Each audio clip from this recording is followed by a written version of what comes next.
Welcome back to Witch Church. It's Mal. I'm so excited to have Cunie's Fields joining me on this very special Saturn in Pisces episode.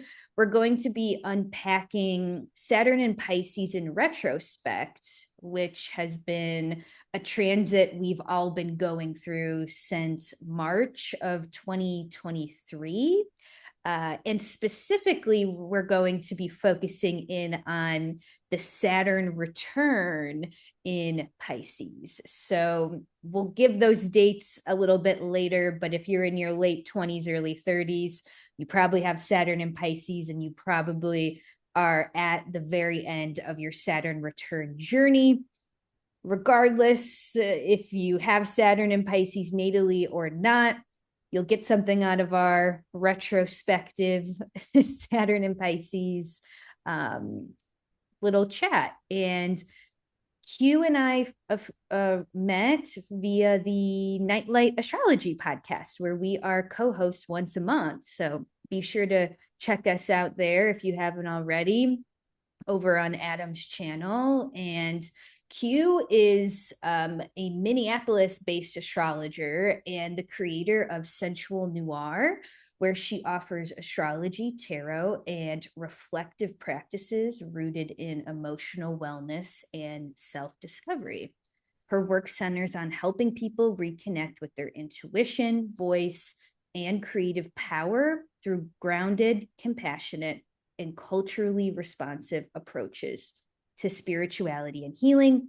We'll have Q's stuff all in the show notes, but you can find her on at Sensual Noir on all platforms. And welcome to Witch Church, Q. I'm so excited to have you.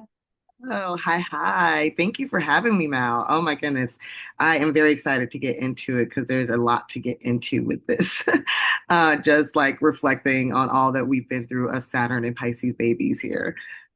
Yes, I knew you were the perfect one to help me with this episode since we both have Saturn and Pisces natally.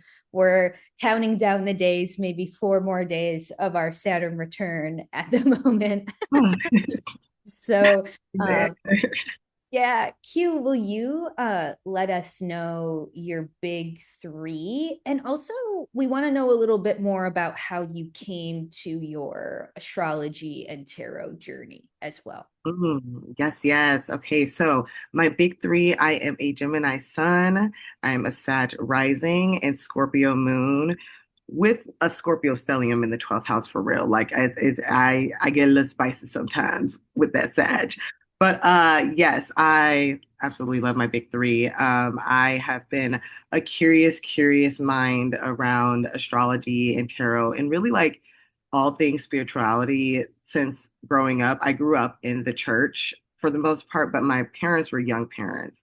And so they were interested in all sorts of things. So, like, they read the Quran, they had the Chinese horoscope in the house for us to look at. Like, I would go to Barnes and Noble and just like gobble up any astrology content, books, like magazines, whatever I can get my hands on. I got my first tarot deck when I was really young, like maybe 12 or 13. And like, was keeping it from my parents. I don't, because my mom was into tarot as well. I don't know why I was keeping it from her, but it just like felt taboo. And so like I just like I was always into it. I joined like a little witch coven when I was also like in the eighth grade, unbeknownst to my parents, while like singing in the church choir. So like spirituality and like just bringing all walks of life together has always been just so natural to me. I've always had friends from different religious backgrounds as well, and it was always so fascinating to me how much similarities and overlapping there was with what I was seeing in astrology.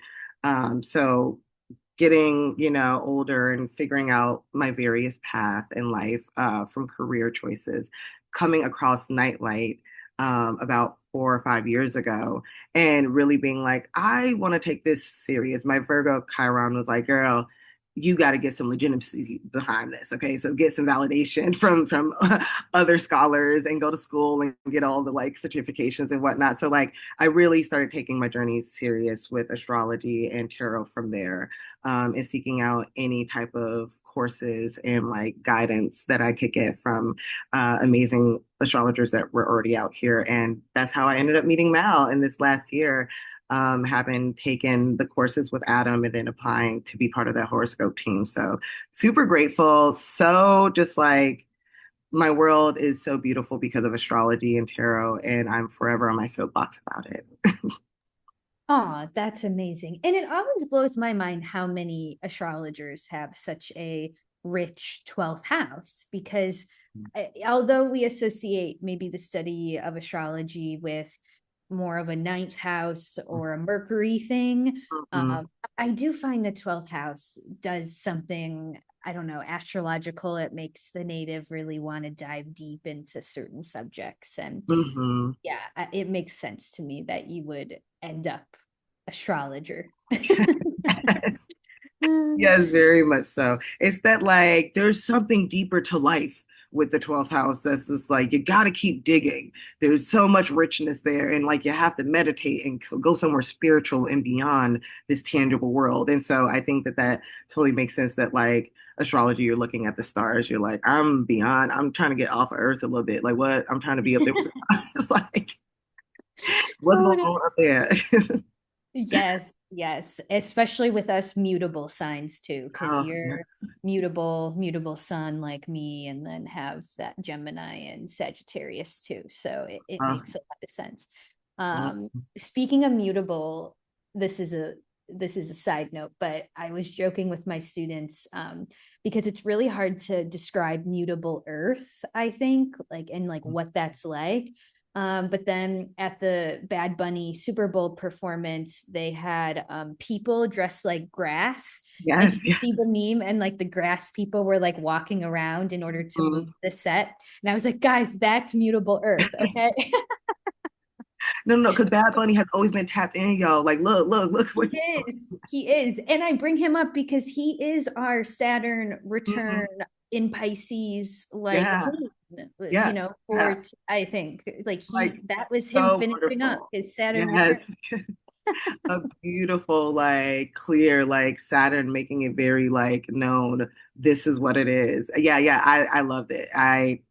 Fabulous. So Yeah. beautifully artistic. And oh, goodness, yeah. Oh, the visuals, I'm not even gonna get into it, but loved it. Yes. Yes, I'm still on a high from it personally. I can't stop thinking about it. But speaking of the Saturn return though, us Saturn in Pisces natives have been going through this period of time for the past like 2.5, 3 years. And I think Saturn returns are kind of like a buzzword, kind of like Mercury retrograde in the Mhm. pop culture zeitgeist, where maybe you don't actually know what it means, but you hear it a lot. Yeah. And maybe if you were to Google Saturn return, you would come across something a little bit scary or Very ominous. yeah, something like Hold on for your life. yeah. Get ready, get prepared. Yeah. Do you have, well, first, Q, tell us like the logistics of the Saturn return, but also maybe let us know how you feel about it when it comes to more of like the symbolic meaning behind it. Yeah, really, your Saturn return for me, I've once I've gotten over the fear of like, oh my God, it's coming, is really just Saturn, returning to its place where is bringing you to a threshold of like, hey, preparation. That's where I've always kind of like landed with Saturn being like, hey, this is something that I feel like you should be prepared for. And if you're not, I'm about to help you get prepared. I'm about to help you fortify whatever it is that I feel like at this point in our life or your life journey, you should have acclimated the skill sets to face these challenges. And if you haven't, let's bring that forth as something we now recognize and are conscious about, and we can move forward to climbing that mountain and reaching beyond the limits of what we have been living in previously before, right? Because we know that Saturn is about limitations. So you feel when Saturn returns this sense of like stagnancy, you could feel limitation and challenge and strife. And that's testing for a place like when you're looking at it biologically, our brains are fully developed. We can make these decisions from our frontal cortex, right? And it's just like, okay, we are we've lived life, we've graduated from high school and or whatever other chapters of life to be mature enough to make decisions, to face the challenges that now our Saturn return, energetically, these patterns are coming back.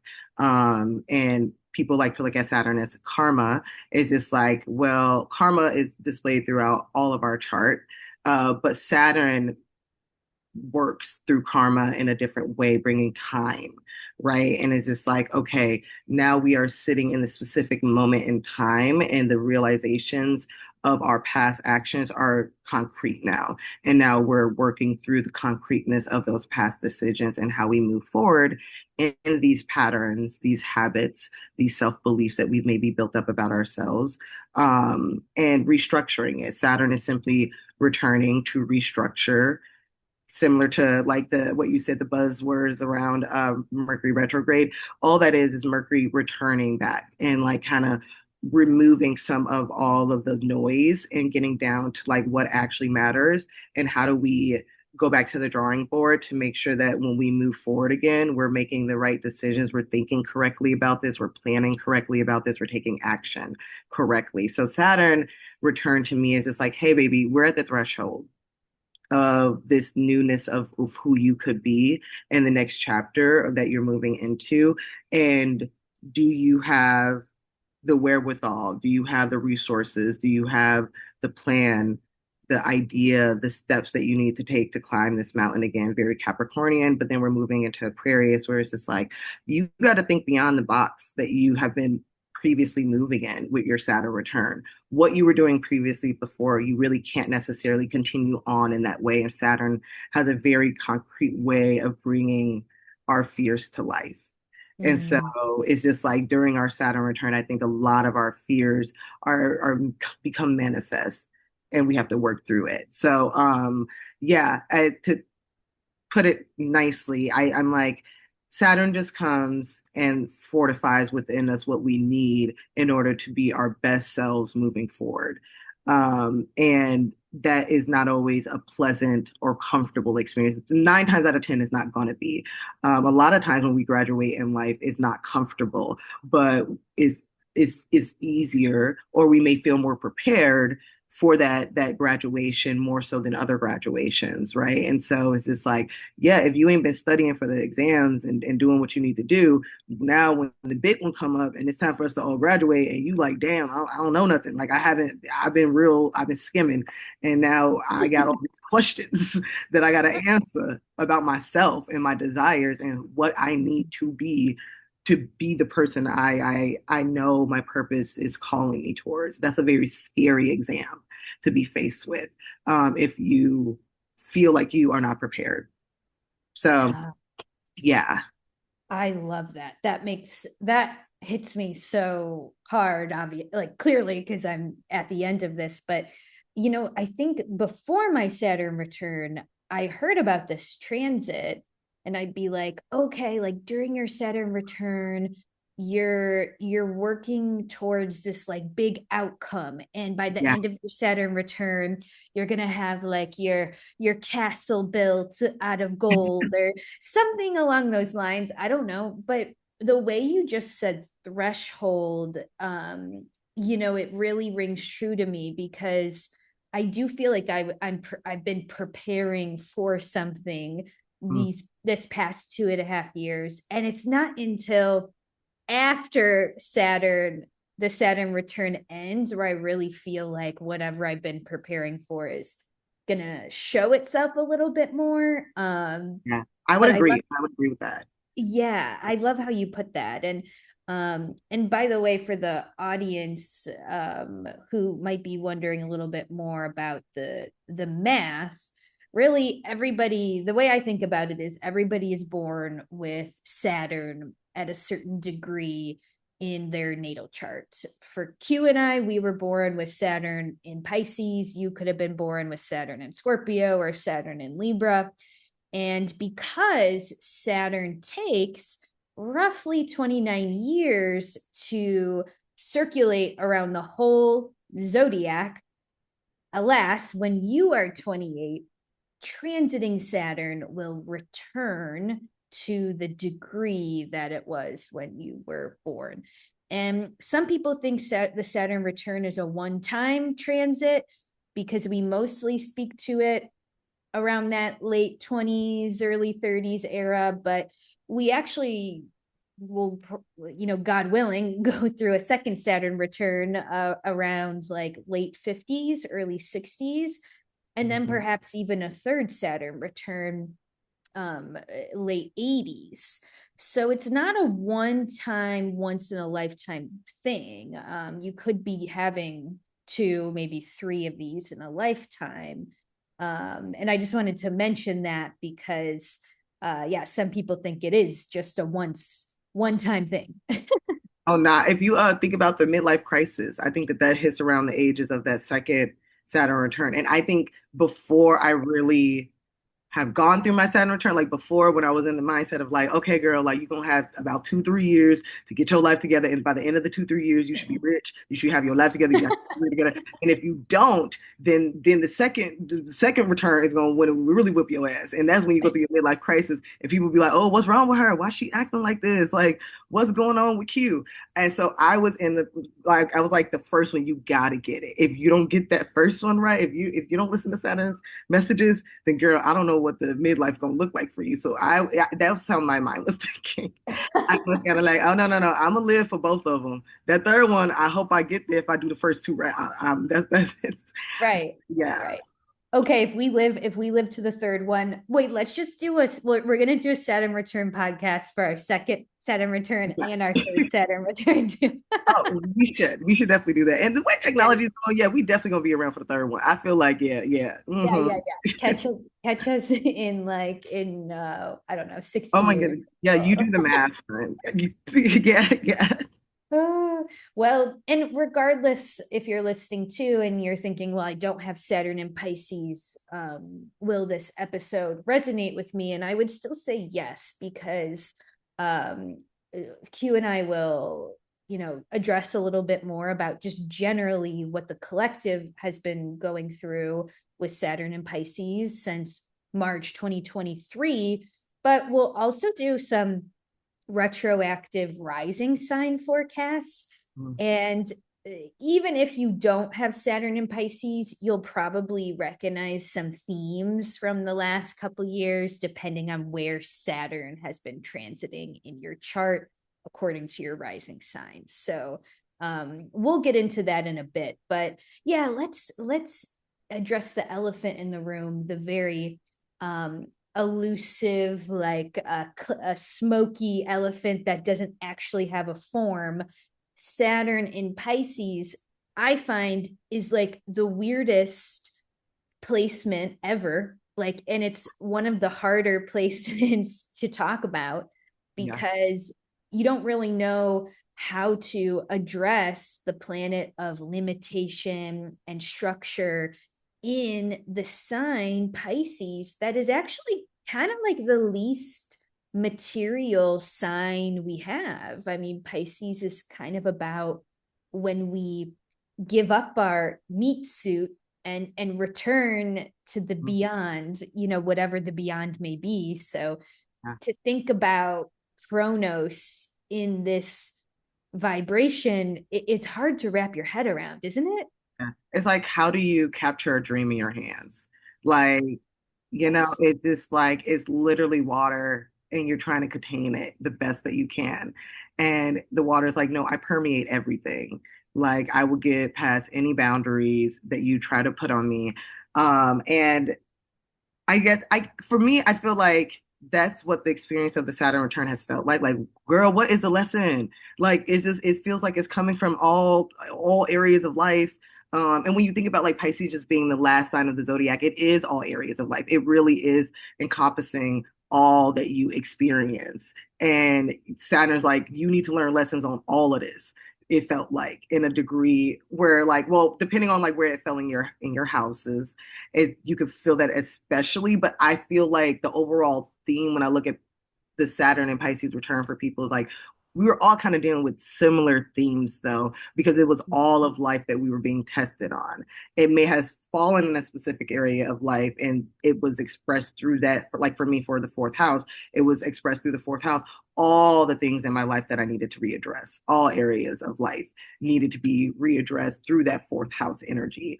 And so, like, I look at it like a fortification because you were thinking about Saturn and like you think bones, skin, nutrients, like what's really going to build you up and stick to the bones, the oatmeal of it all, right? And like spirituality, like faith, your belief, your hope, your ability to be compassionate and loving, and like agape levels of creativity and expression, right? It's just like all of this very these intangible themes and topics and subjects have to take form within yourself in whatever area of life it fell in. It had to be like a self-fulfilled spiritual sense of like who you are, what your beliefs are, and like a restructuring of that, like a reassessment of that. I think that's why I would say the Saturn return was like so intense for people because it was just like, yeah, I'm coming at your faith for real.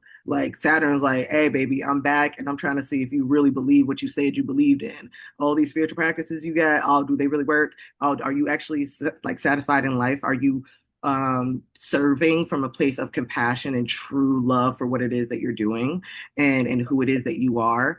And those are very like hard hitting questions to the like the chest. That's like straight at your identity. Like who are you and like why and like how do you make sure that in a world that's going to be changing drastically that you stay oh, I was watching Christopher Renstrom and he was talking about Saturn return and like Saturn and Pisces specifically being like a lighthouse and like that lighthouse within yourself when the waves when you're getting swept up by the ocean of life in general, Pisces, right?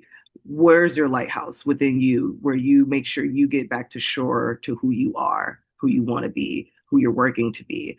I think that Saturn and Pisces is very much that energy of like how are you being a protector of your inner sanctuary? I think that that was like a lot of like, okay, but you, like you are the brick by brick building protector wall that's like harboring something and saving something and keeping healthy something within you that must live on that faith, that spirituality, that creativity, all the love, the relationship. I think all things that are Piscean. Saturn is like building like a fort around that. And like how is what fort you're building is it going to be able to stand the waves of life that's going to hit it without it seeping through and like altering and like you know how Piscean energy can just seep from us is like what faucets are left open or just dripping and your energy is being like drawn away from you and you don't even know, right? So I think a lot of it also is like Saturn calling back some of that Piscean energy and putting boundaries and limitations around like that energy. So but how you do that, that's the difficult part. Like how Saturn specifically is going to work in a way for you. I think that that's different for everybody. How we build our forts will be different. What materials we build our forts out of will be different. What it is that we're also safekeeping will be different. And so I think that that's like some of the slipperiness of Saturn in Pisces, where it's like, well, what are you safeguarding?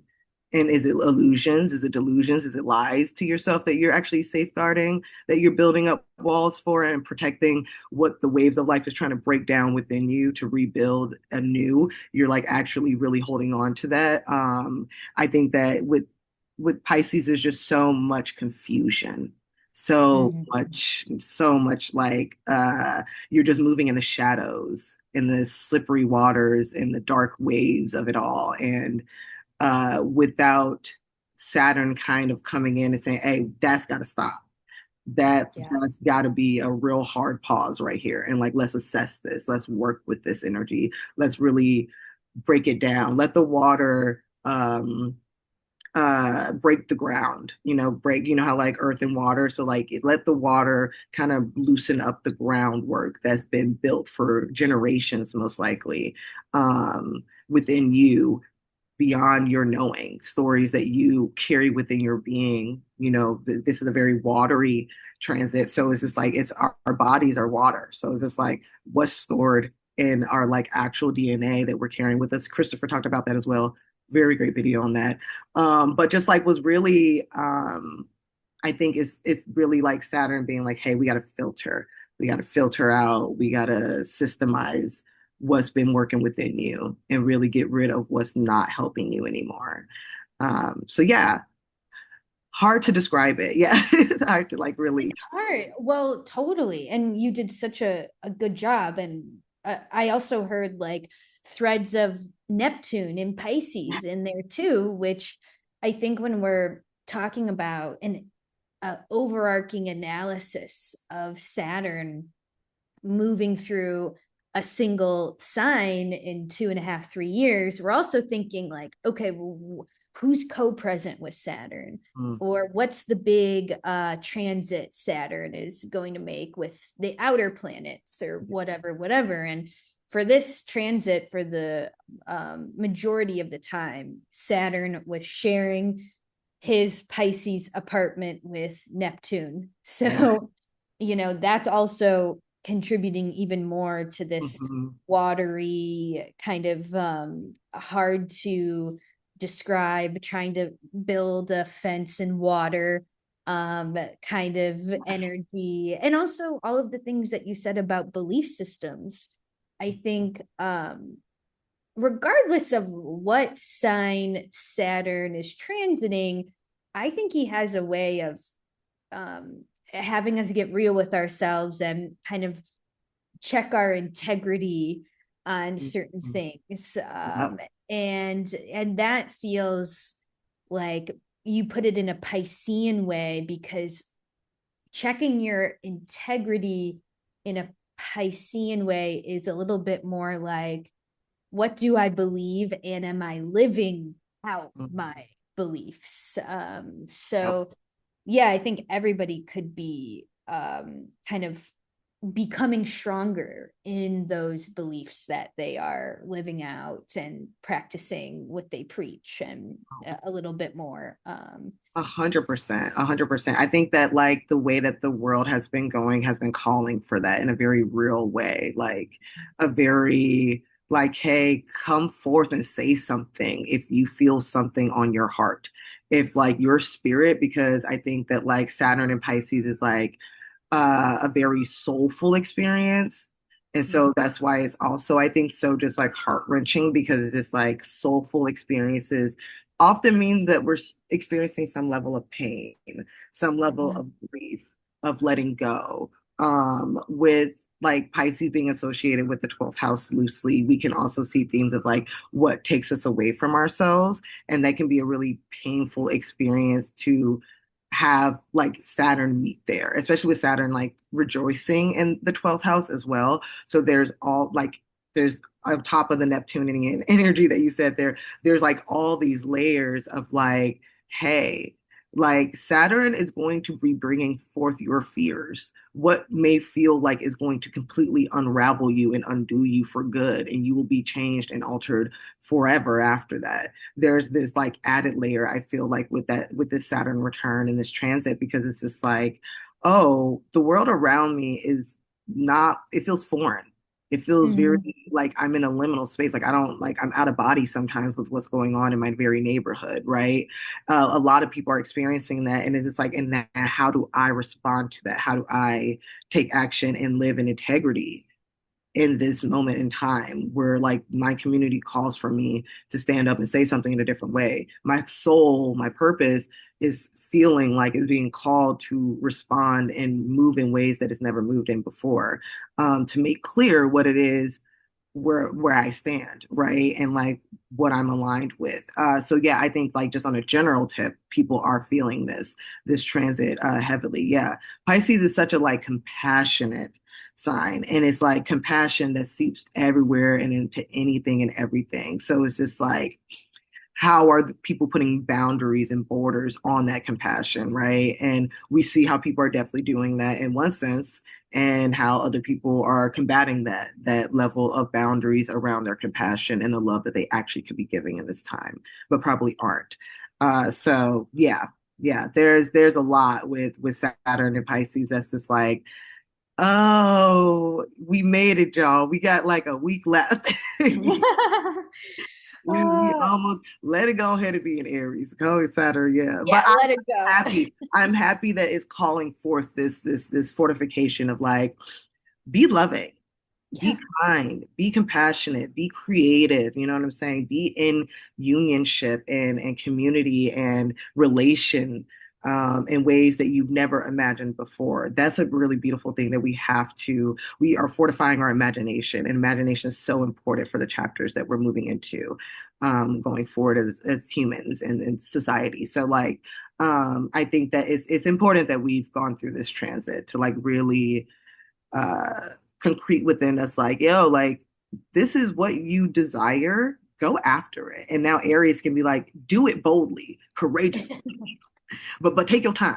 All right, be we gonna pause a little bit, but we gonna keep going at the same time. So yeah, I think grateful for Saturn. I don't want to bog down on Saturn, make it seem like that guy.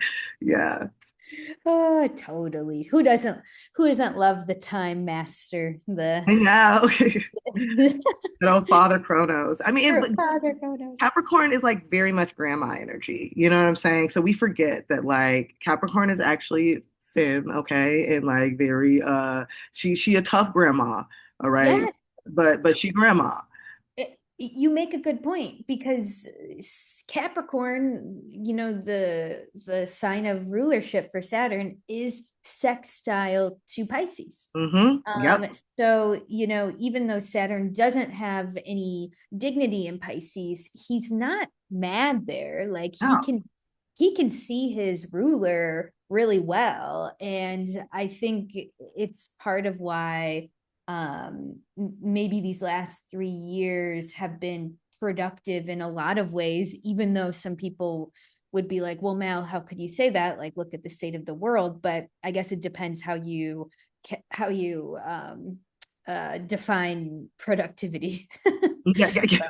Yeah. That's true. That's true. I mean, because I always think about how Capricorn is like both the sea goat. So there's like the very watery emotional element there of being with the ocean, which is Pisces. So it's just like there is a connection there where like you gotta go into the depths. And that's why like Saturn rejoices in that 12th house. You gotta go there. You gotta go and swim deep and like learn the lessons emotionally to like become familiar with your emotional state and your patterns, your undercurrents that's actually your subconscious mind and what works your systems to be able to go up that mountain that Capricorn goes up, right? Climbing the mountain. Like it's going to the depths and gathering what it needs to, the resources, the fortification of self and emotional knowing of self to be able to climb up and be this earthy element, right? And get to the top of the mountain to be able to get a different perspective of all that is there.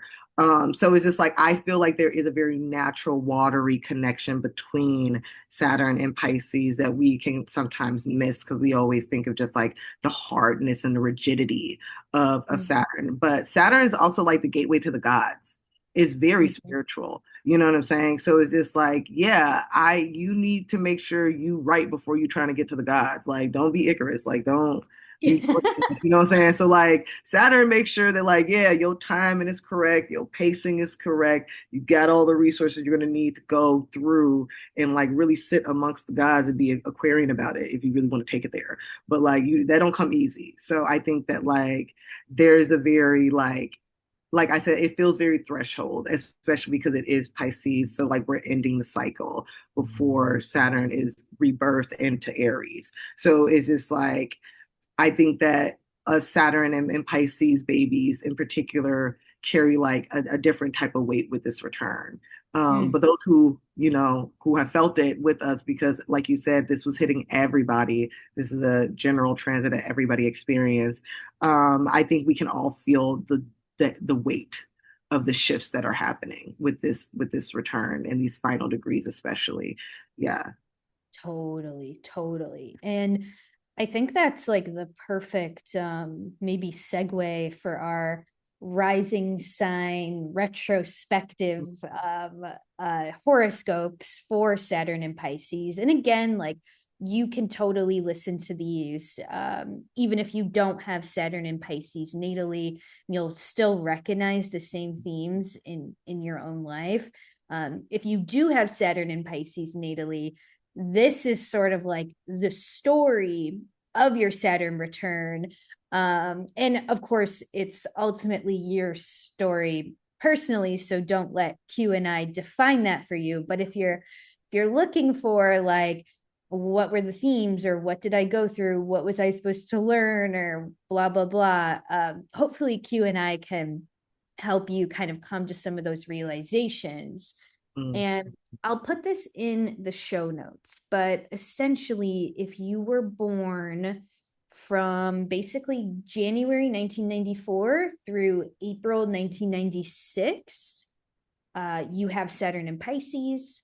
Also, there was a very short time period between May and June of 1993 where Saturn was in Pisces. So if you were born in May or June of 1993, you may have Saturn in Pisces.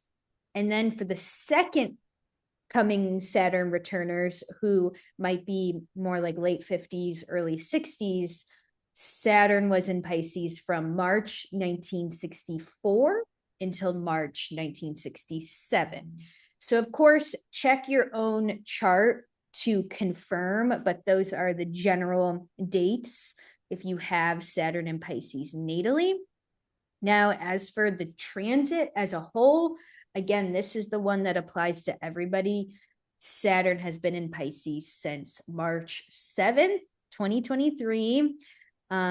Took a short stop in Aries a couple years later on May 24th, 2025. Spent a few months in Aries and then went back into Pisces August 31st, 2025. Finally finishing his transit in Pisces on February 13th, 2026. And it is February 10th as we record this. So actually hoping to get this out like maybe the last day of Saturn in Pisces. I think that would be nice. But you could be listening to this a little bit later and Saturn might already be in Aries. Yeah, so we'll go through the rising signs and give our own take on what people could have experienced. And I'm actually going to pull up the chart here, and let's start with Pisces rising, I think, because that feels appropriate, since for the Pisces risings, that's your first house. I will add, and I'm sure you maybe consider this too, Q, in your own astrology clients' charts. Something I think about as a Hellenistic astrologer, we're always thinking about rulership. So even though for Pisces risings, Saturn's been in the first house, I'm also thinking about those other Saturn houses, Aquarius and Capricorn. And if the person has placements in Aquarius and Capricorn and which houses those placements are in, they're going to be the houses basically behind Pisces. So for all Pisces risings, maybe we could say the main event is a first house event, but then there's like there's some undertones of the 12th house and the 11th house. So those are kind of what we'll be working with. Q, you take it away. What do you think about people retrospectively Pisces risings who have Saturn in the first house? Yeah, my Pisces friends were going through for sure with this return. I feel like because it's just because it's the first house. So it is you, baby. Like it's your body, it's your essence, it's your purpose, it is your just the way you carry yourself and you meet the world and how the world meets you. So to have Saturn transiting this house already is going to feel like why me? Like, what is going on? Like, there's so much focus and challenge being presented to the self.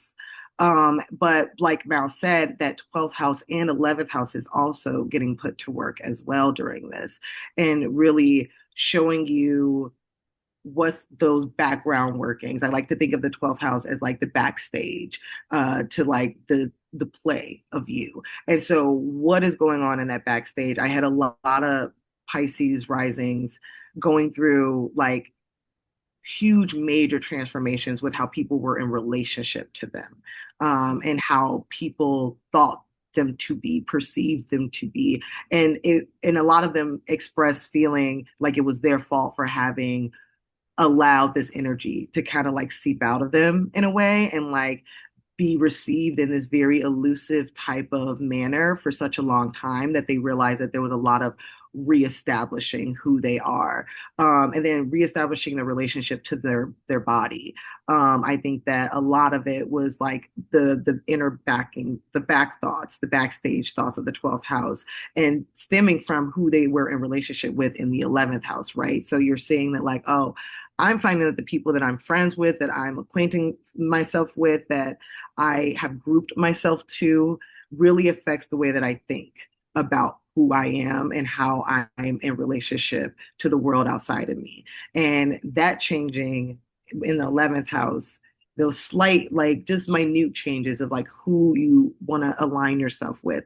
When that changed for them, all these other things started to change for them. And either they found themselves out of relationships that were very, very toxic, very like manipulative, a lot of like the Piscean themes of like illusions and delusions that they were believing people to have good faith in, working off potential. Oh, so many Pisces risings. We're like, yeah, I'm done working off potential. Like I am done, like potential that is literally not even tangible, baby. Like they're just telling me things. Sometimes they're not even telling me things. I am projecting as Pisces do, projecting the potentiality of what I fantasize to be real for my life. A lot of Pisces left the jobs that they were in. I saw that was like career changes where they were like, yeah, no, this is really not for me. Like this actually is like drain. Like I am physically not well going into this job. So a lot of Pisces really just like turning the faucets off, just really like, that's not right. That's not right. Like that is taking away from my energy and really working through what their own self delusions were. I think that that was like the biggest thing of the themes that I could see with the Pisces really stepping into this reality of like, wow, what I thought I was telling myself to be true is no longer true. And like, it's painful. It feels like, I would say for the Saturn return in Pisces in general, it feels like going to a funeral. Like, especially the last 6 months, I feel like it's really been like, wow, one just harsh reality that I have to like let go and say goodbye to after another. So Yeah. definitely, yeah. When Saturn returned back to Pisces, it was that final like, okay, I gotta say Yeah. goodbye to this and lay it to rest. Like, Oh my God. Yes. You put that so well because I find Pisces rising, like, I'm not a Pisces rising, but people get mad at Pisces risings who start to have boundaries when previously those people were like emotionally, manipulating or using them. And because Pisces rising is so elusive, it's like they're little ghost pixie fairies sometimes. So then, like, of energy, right? So, and that's not non-derogatory ghost pixie fairy energy. But then when Saturn, who is like such a structure, comes into your first house of the self, oh, suddenly like the Pisces rising is wearing like boxing gloves and like, and people are mad, and that really showed you which people were meant to be in your life and which mhm. weren't. Yeah, one of my best friends is a Pisces rising, and I saw her go through a lot of friendship breakups, and luckily I survived. Luckily, we're still friends, but I really did see her go through a lot of these painful realizations like, oof, that Mhm. person can't meet me where I am. And that this person isn't on my path or doesn't have as big of dreams as I do. And what Mhm. does that mean? Because I'm trying to make my dreams come true. And you're supposed to be like the five people you're spending the most time with. So then if one of those five people has no dreams and I have huge dreams, like what does that mean? Mhm. So I think that's big for Pisces Oh risings. yeah. And I think with the eclipses too happening for them, it had to have been just like super like self-realization after self-realization after self-realization, like who is and is not for you. Yeah. My friends with the Pisces and Virgo placements really were going through it with this Saturn return, I think. Oh, yeah. Yeah. You know what? Out of all the rising signs who responded to my Instagram post about Saturn return stories, which we will be reading some of those DMs, a lot of the DMs I got were from Virgo risings. And I'm like, you know what? That makes sense because the Virgo risings, Yeah. had the seventh house of relationships. Mhm. Yeah. And let's actually maybe that's how we should do this, not to get too confusing, but let's go on the axis and we'll go to Virgo rising next. Yeah. Okay. And because I think it kind of goes along, I think the Pisces risings and the Virgo risings in a weird way would have been experiencing kind of sort of similar themes because it's like a Mhm. first house seventh house emphasis. So Yeah. the Virgo risings would have had Saturn transiting the seventh house, and then the sub emphasis on the sixth house of Aquarius and the fifth house of Capricorn. I mean, the low hanging fruit here is relationships. And something I've noticed about Saturn transits through the seventh house is it's not necessarily a bad thing because it can really show you how strong your foundation is with a partner. But that usually comes through trials and tribulations. Like, it, is this the right partner for you? Unfortunate, well, not unfortunately, but sometimes those questions aren't answered in the happiest moments. Sometimes Yeah. those questions are answered, if a parent dies or Mhm. your pet passes away or like something really hard comes through, and that actually shows you, okay, this person can go the distance with me. So for some Virgo risings, it was a bigger commitment. But then for other Virgo risings, it's the other manifestation of Saturn in the seventh house, which is very make it or break it. It can be Very. very, this person is not on my level, or just not meant to build a life with me. Yeah, that's what I'm thinking for the Virgo risings. Yeah, I was like doing some research too, and I came across like somebody sent in a Virgo rising, basically saying that her relationship during this Pisces return, she and her husband, who had been trying for a child, realized that they couldn't because biologically, she like her blood created like some type of auto like immune situation to his hormones, making it impossible for them to carry a child together, which unraveled all other sorts of like underlying issues within their relationship. So really hitting on the seventh, the fifth, the sixth, and the seventh house for that Virgo rising in a very like real way, like throughout the time. And like that affected all types of other relationships that she had while she was going through this journey with him, and trying to figure it out. And now they are in the process of divorcing. But she was just like talking about how many friends and relationships that she realized, even coworkers that she realized she was much closer to, or not as close to, depending on how they responded to what it was that she was going through on the physical level and within her romantic relationship. And I mean, it was very interesting because I was just like, okay, well, how much of this are you comfortable with me sharing? And she was like, well, I'm sharing it with you. So like, I'm fine with you sharing it. And I was just like, okay, well, like, how are you feeling about all of this? Because the way she kind of stated it was like really like matter of factly, like it was at this time and like this is how this happened. And I was like, oh, okay, well, like, how do you feel, girl? Like, where you at with it? And she's just like, I feel so much more free Mm-hmm. because I know now. Like there was a lot of like confusion throughout the process of like, well, why aren't we able to have children? Well, are these other things coming up? And like I never knew this that his mindset was like about this around that certain topic or like things that we were supposed to be like on the same page about. We just weren't, which then kind of made sense why biologically this also wasn't working. Like it was a lot of her questioning for the most part throughout, and then she's like, now that I know these answers and now that like I'm on the path of getting divorced and like I've I've honed in on who's actually for me.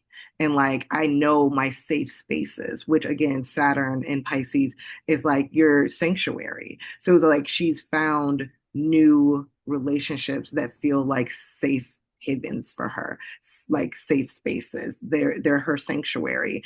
And that is so clarifying. And like for a Virgo, yes, baby, ease my mind with some clarity, some like understanding. So like to have experienced all that confusion for all those years and then to like be on the tail end of feeling like, oh, there's so much more clarity and I know now where I want to place my desires going into that eighth house. I'm really excited to hear where Saturn and Aries takes her. But like that was so like boom, bam, bam, fifth, sixth, seventh house all in play there, where it was like all those houses got lit up and were really intensely hit. So yeah, very eclipse energy. Totally, totally. I can't believe how on par that is with one of the DMs that I received, which I'll read anonymously. But this person, Virgo rising, said, after finishing Women Who Run with the Wolves and The Artist's Way with a group of friends, I began to realize that my current partnership didn't match up with my evolution as a person. In November of 2024, my sister had extreme mental health challenges, and my partner wasn't able to hold me through it. Later, I met a new person who can, which reaffirms that I outgrew the old relationship I had been in for 6 years. Um, Oh, yeah. Oh, change. yeah, yeah. And this person also said the whole period of time that being battered and bruised by romantic relationships, they felt deeply held by platonic relationships and Mm. how much it meant to them that their friends showed them really what love was during this time. And, that for me affirms something kind of queer about the seventh house, which I think the seventh house is our chosen family. Hmm. Um, Yeah. yeah, and I think that affirms something for me. So No, that's I totally agree with that. I have both my sun and Mercury and Gemini, and like I've always highly valued like choosing who you make family. And like it's always been very natural to me. So I totally feel that. And it's just like my Venus isn't like the next house over. So like I be loving my friends. You know what I'm saying? I'm like, nah, nah, nah. Like these the homies for real. Like this is where the sun's set and we vibe. Like we kick it. I feel safe. I'm at home with my people. And that's interesting that it does square the fourth house of like family and home, right? That we're born into. So yeah, yeah. yeah, the conflict that comes out from that sometimes is very interesting. Yeah, it's so true. And then one more Virgo rising DM I got was a short one. A Virgo rising told me they had a huge career evolution, which feels sixth house, but Mhm. then they also came out as trans and went through a gender change in the last 2 to 3 years. And that also feels very seventh house because I think no matter what we're coming at, what kind of queer on the queer spectrum, wherever we're sitting, whatever we're coming out with and becoming more honest with our own selves about, it does change our relationships. Mhm. I could totally see this being someone coming out as trans or coming out as queer, and by Mhm. proxy learning, oh, is my partner going to stick with me through this change, or are they actually not the right partner for me Yeah. in this new evolution? So Mhm. yeah, and I tend to think Saturn's pretty queer planet wise. So Yeah, yeah, definitely. Yeah, that's why I say yeah. Like people forget that Capricorn is grandma. Okay, like nah. And then you got Aquarius who like was kidnapped by Zeus because what? Beautiful boy. Yes, yes. exactly, Boy. exactly. That's Yeah, a yeah, yeah. So I yeah. always I say that like Jupiter and Sagittarius is actually like Big Daddy. Okay, like yeah, yeah. Sagittarius or Jupiter's big dick energy, and then we Yeah. have that's Saturn's a little bit more of the queer energy. Right, That's right. Yeah, yeah. I We totally agree. happy we on the same page. Yeah. Yeah. Oh, well, let's go to Aries rising next. And Aries risings had Saturn transiting the 12th house. And then the other emphasis would have been on the 11th house of groups and networks and the 10th house of career. But again, maybe the main stage was the 12th house of the unconscious. How you start with this one too? I mean, a lot of the Aries risings that I either know or was talking to tended to be working a lot on like their addictions, things that like were escapist patterns. And then how that was because like they were very focused on one, excelling and really getting like I guess like seeking career success, like or clarity around their career. So definitely highlighting that 10th house, but a lot of that had to do with their own like patterns and them recognizing like, oh, I be escaping and dipping off and really just like unstable in my communication in my relationships and that's affecting how I show up in the world and how successful I am or I'm bringing messiness to my places of work. I had a lot of like Aries, like really being like, I don't like the way that I'm showing up at the job space because I am smoking too much or I am oversleeping. I don't have a good schedule. I just really allow time to escape me. To my responsibilities to escape me, or they were facing like home issues that were causing them to kind of like go into a state of like disassociation, a lot of that with Aries, where it's just like they're wanting to take action, but something is keeping them in a place of survival, like really moving in like this, like I got to get it done, and like lack of energy or lack of time or resources will have them act, and then it'll affect their career space. I had a Aries have someone that they were living with have a partner that was destructive and brought harm to the house. And then that made it so that they weren't able to show up at work because they were dealing with so much house stuff that wasn't necessarily their issues, but because they were trying to be savior or protected of their roommate, they got involved in some mess that necessarily wasn't there. So it's just like getting wrapped up in things that take you away from who you are or like what you're working towards. Aries really, I felt like we're trying to figure out like, dang, where am I supposed to allocate my energies and time? Like, how am I supposed to be a warrior? What am I worrying about? Like, what am I really trying to stand at the forefront and defend that maybe I shouldn't be defending. Like maybe it's not mine to defend, and I'm distracting myself with other people's issues by trying to be savior in some type of way. And so I feel like it could have been because I'm trying to think because I haven't spoken to my Aries rising friend that I'm thinking of specifically to know where they're at currently. But the last time we spoke, it was very like clear to them, like, oh, I need to come up with a game plan to get these things in order mentally for myself. so that because they had their career, like the career they were able to think about a Capricorn, very like planned out, figured it out. But they were like, okay, these escapism like tactics that I'm using, whether it be excuses to myself for why it is that like I don't have the healthiest diet, why I'm not really like pushing myself to my full capabilities, my physical capabilities. I need to stop that train of thinking. And like they were putting patterns and like new habits in place to be able to fulfill their 10th house goal. Now, 11th house, I think just gets sandwiched in there as far as like who you're around. And again, like what you're alliancing yourself up with, like it's going to affect you naturally. So I think that for Aries, it could have just been like, okay, who am I really around and what are they telling me that's making me feel good about myself that's not necessarily actually helping me? And allowing that Piscean 12th house to keep ruminating in the background of my of subconscious as like what's fueling me to be the warrior that I need to be, that I believe I need to be actually. So yeah, that I'm excited for the first house transit. But I do think that like that Saturn and Pisces in the 12th house could have been like a lot of like self-reflection of like where are you really allowing yourself to like, I don't know, like waste your energy. Like, why are you really allowing yourself to waste your energy in this way? And your vitality is being like affected by this, and you don't have the direction you need as an Aries.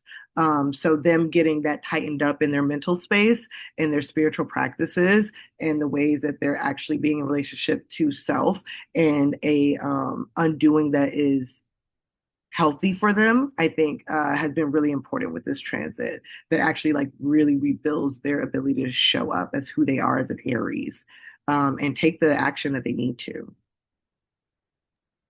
Oh, absolutely. I think that's such a good way to frame the 12th house. Like, and just addiction is avoiding what has been left unprocessed, you know, Yes. and You're like devil card. Yeah. very devil card. And one of the Aries risings that responded to my requests for Saturn return stories, she had a really good one where she actually started marathon training Oh, in 2023, but taking those long runs was that required her to spend long amounts of times alone, oh which no. Hmm. is very 12th house. And she said that it was on those runs where she processed a lot of unresolved grief from her Hmm. past. I think at some point in the Saturn return, she broke up with a partner that she had been with for a long time, like maybe 7 years. They were living together.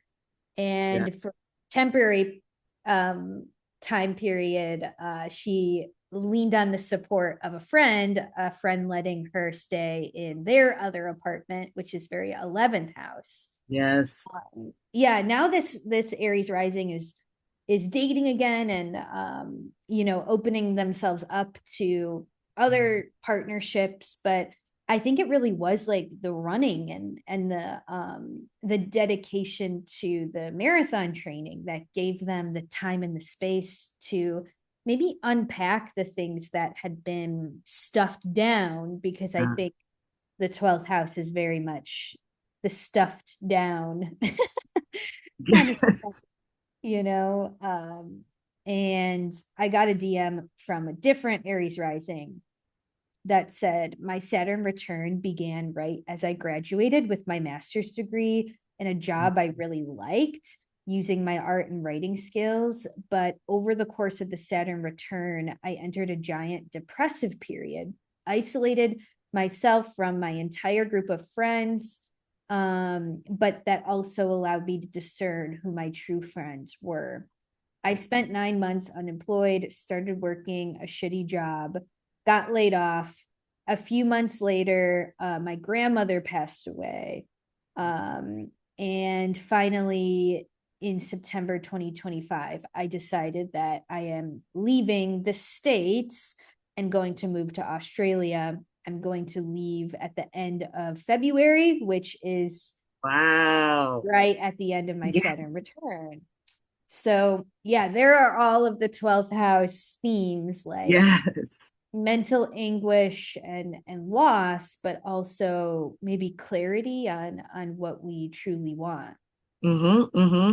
And even like travel, like going somewhere far away, you know what I'm saying? And having that be fueled by a spiritual change, like a spiritual desire. Yeah, yeah. Wow. Oh Oh, gosh. Yeah, totally. Very much so Saturn and Pisces themes of like again the like relationships and the 10th house Capricorn. I'm like with her grandmother passing, that brings to that for me, I feel like, right? Whereas it's like that house would have been highlighted as well, sextiling. So yeah, that's wow, when astrology really speaks through people's experiences, truly. it speaks. And one thing that kind of occurred to me while reading that example, because it's real and it's raw, and it also um it has a lot of challenge and tumultuous energy. And I'm thinking about how maybe from the Hellenistic standpoint, um, we might interpret a Saturn return in a night chart Mm, differently than a Saturn return in a day chart. Because if very you true, have a yeah. day chart, Saturn is quote unquote on your team. And if you have a night chart, is Saturn is your out of sect malefic. That's the textbook keyword. But the Saturn being the out of sect malefic, it typically results in a Saturn return that might be just more tumultuous. Mhm. And I happen to know this person does have a night chart, Uh, so I think that's also maybe playing into how difficult their Saturn return was. Oh yeah. Oh yeah, 100%. As a night chart, I can agree. That sounds, Yeah. yeah. Yes. And as a day chart, I agree, because I feel like I've been through worse transits than the Saturn Mm. return. So I agree on the other side of it. So let's go to Libra rising here, because Saturn, that's the Saturn return in the sixth house, which is the house that has to do with sometimes work environments, Mhm. um, our office, our daily schedule, but also our health and maybe how the mind and body are connected. And then we have the sub themes of the fifth house of children and creativity, and the fourth house of the home and family. Mhm. So this is kind of a loaded one for the Libra risings. Yeah, any ideas with this one, Q? I had one Libra rising message me, and it was, I'm assuming that they probably have a night chart, just based off of like the things that they just blatantly stated. They opened up and said, I'm so exhausted all the time. I cannot wait for this transit to be over, to be honest. Saturn in the sixth house. So far, I've had trouble dating, got dumped by a friend, had my dad die, got dumped because my dad died, got a new Mm. job, lost the job, got another job, got hit by a car, and had to recover from that all year. And now I hate my job and will probably leave it in the new year. I also did start dating someone who I love, but there is much uncertainty about the future, and that will hopefully be cleared up in March or possibly even next year. People have, though, said that they've marveled at my resiliency during this time, but I just feel like I'm cracking in half the time from keeping myself afloat at this point. And I messaged them back. I was still waiting to hear back from them because I'm like, hey, like, how's it going with the? Because like this was, I think, a couple days ago, and I was just like, well, we're nearing the end here. Like, what are some positive things that you are looking forward to as this transit ends, like what are you seeing as like some of the light at the end of the tunnel for yourself, if you feel like there is any. And then I asked to see like their chart, like their just chart information, so I can like pull it up and see like, because that's a lot. I said that's a lot back to back. That's but it's very sixth house. Very sixth house is hitting on the fourth house with the father passing. And just like the romance that's like a hit or miss being in that fifth house. I'm like, yeah, I can see that you're seeking relationship and partnership, and it's just like not going in the way that you expected it to be. Like there was a lot of like hopes and like ideas seemingly in the beginning that like just did not come to fruition, which is very like Saturn and Pisces, like that sixth house, like getting very, very real about your health. A car accident definitely gives that type of energy as far as like, oh, okay, like there's ways in which you're not really fully connected with your body that you need to tap into in a very real way. That on top of like the grieving of your father and like losing a job on top of that. So financially, you're not feeling very stable. It just gave like instability. I was just like, these past few years seem to have been very destabilizing for you, from the physical to the spiritual level and financial level. And I was just like hoping that they would respond so we can get a little bit more conversation out of it. But I'm like, dang, I need to reach out to my Libra friends because I don't know what y'all are going through. I said this was not enough for me to like really grasp like fully, okay, but where do you feel fortified through all this? Like where do you feel like the gumption of like that Aries moving or the Saturn moving into Aries that like you're leaning into? Because like a lot of people I've talked to, like it's been like very woeful, very Mm. Piscean, soulfully, woefully like struggle and strife. But I am feeling very hopeful. I like even when Saturn moved into Aries for a little bit, we got that like, oh, this could be this could be really nice if we get to the end of this Pisces return. When Aries gets here, it's going to feel really great, Wow. having this relief. So like with this one, I was like, okay, but did you have a moment of like, oh, I feel vigorous and like I feel capable and like I'm gonna catalyze some shit, once I get things going. Because I know Saturn and Pisces can just be so slow moving. So like for Libras, I'm like, that sixth house, I can understand how slow moving the sixth house can feel. Um, Mm.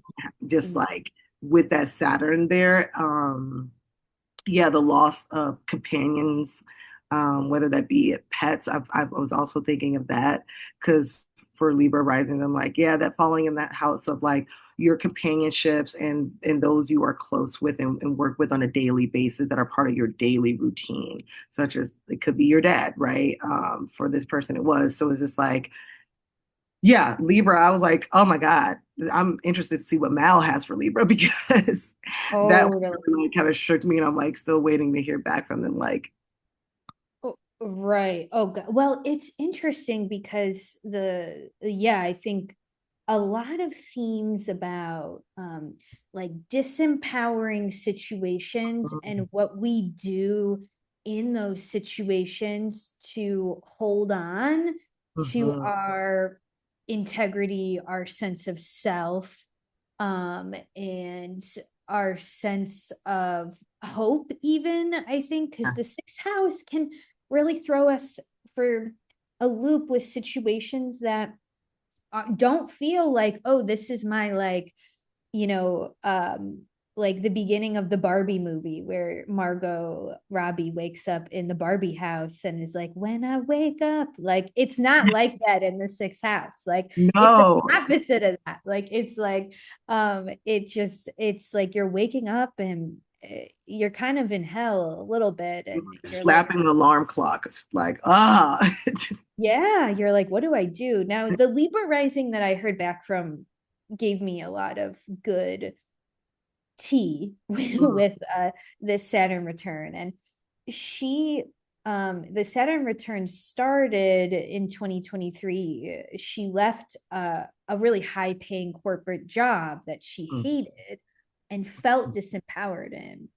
And went back to get a real estate license and started working actually in real estate, and then actually ended up in a situation working for some different bosses who ended up being more toxic than the corporate place that she left.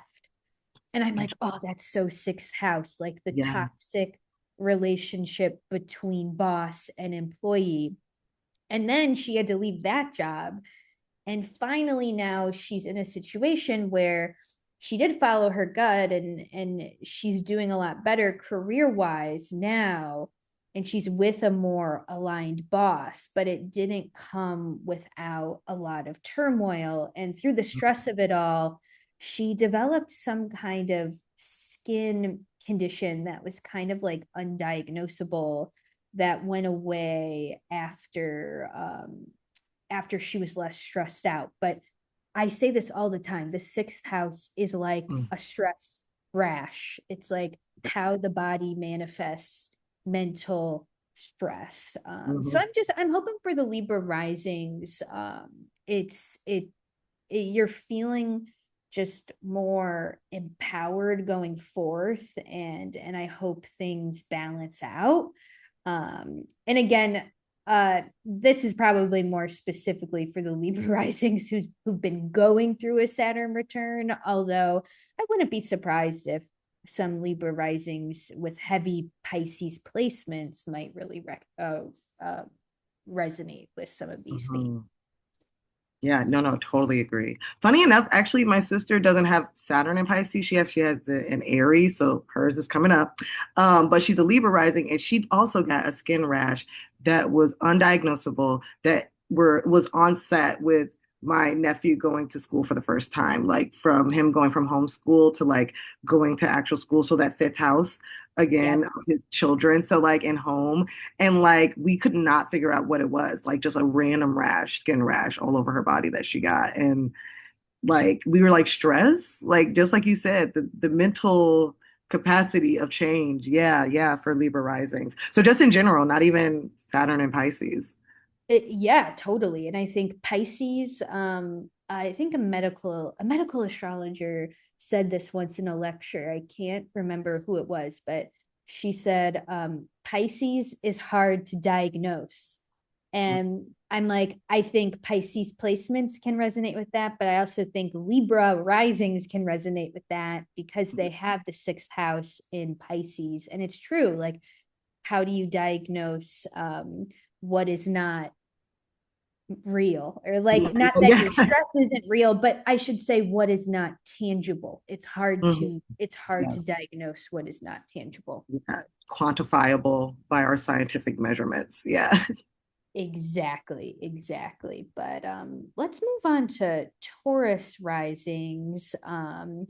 And Taurus risings, you had that Saturn return or Saturn transit in the 11th house of groups and networks, and then some secondary themes in the 10th house of career and the ninth house of travel. I think, if anything, I would think there's some Taurus risings out there who maybe got a new job and had to move to a new city and maybe had to rebuild their whole friend group.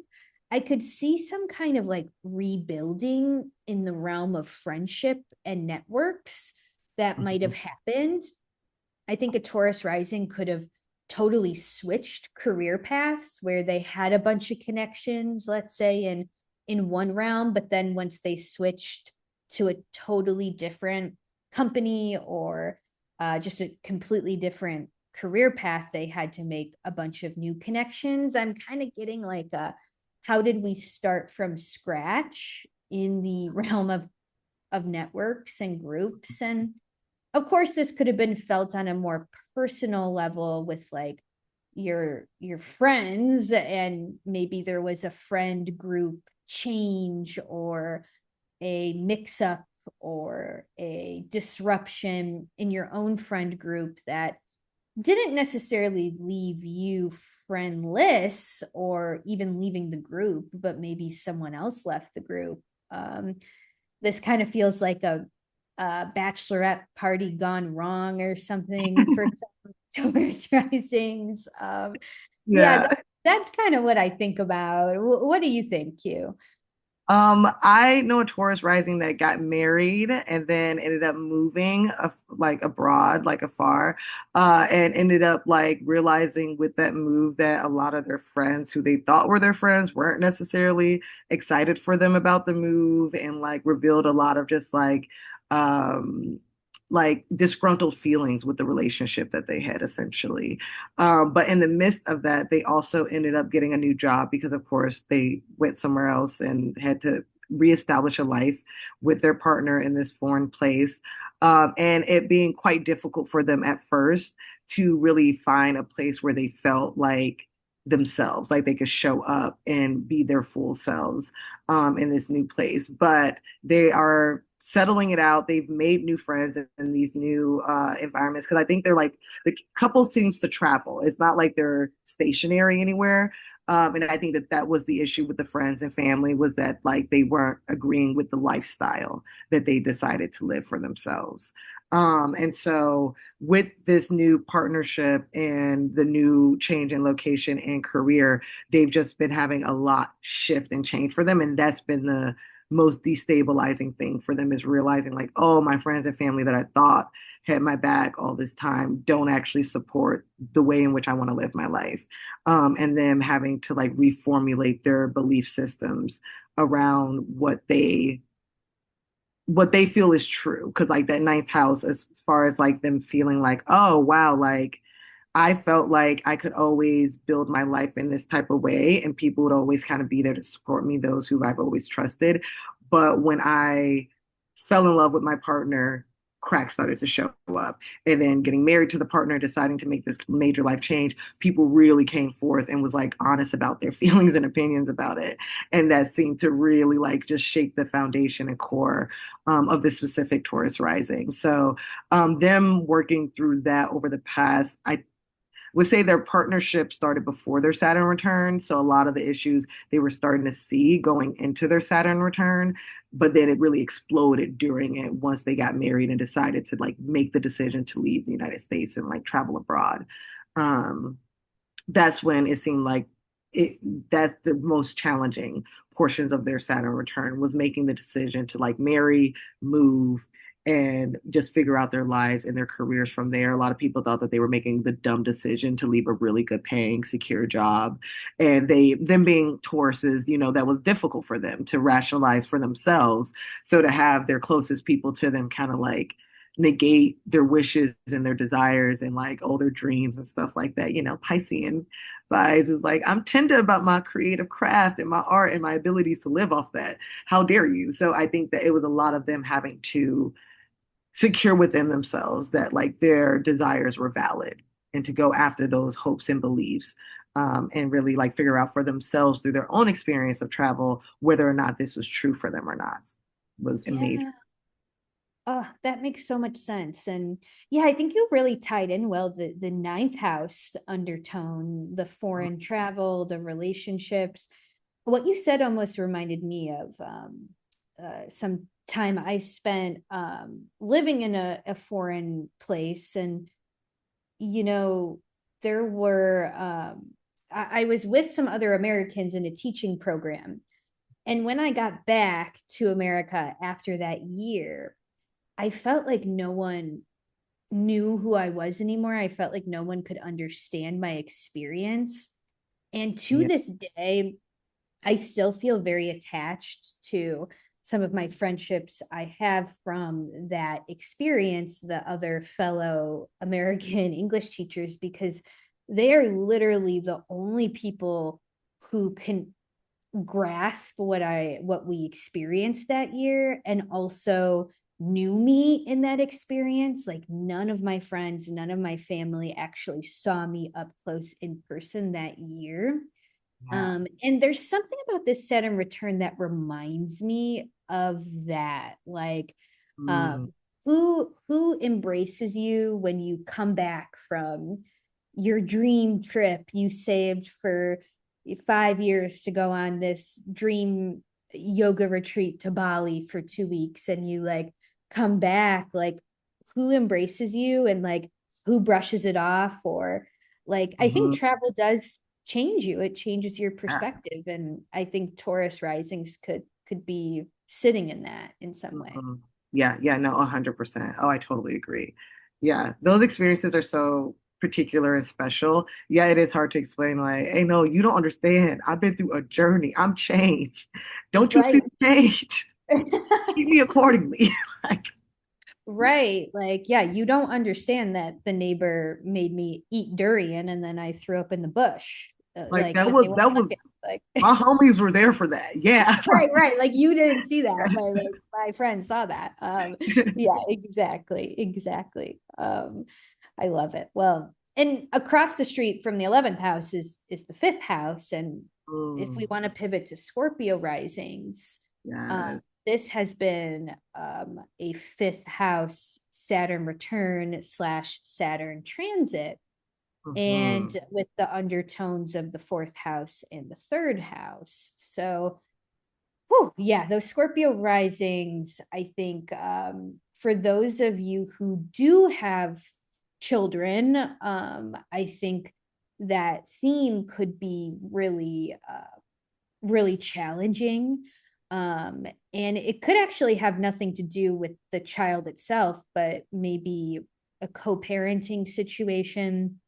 I know a Scorpio rising who had a child during Saturn and Aquarius, and then they got divorced from their partner and then had to figure out co-parenting while Saturn was in Pisces, and it was not a good time. Yeah, like yeah. like it was not a good time, and I could see that potentially being a scenario for some Scorpio risings.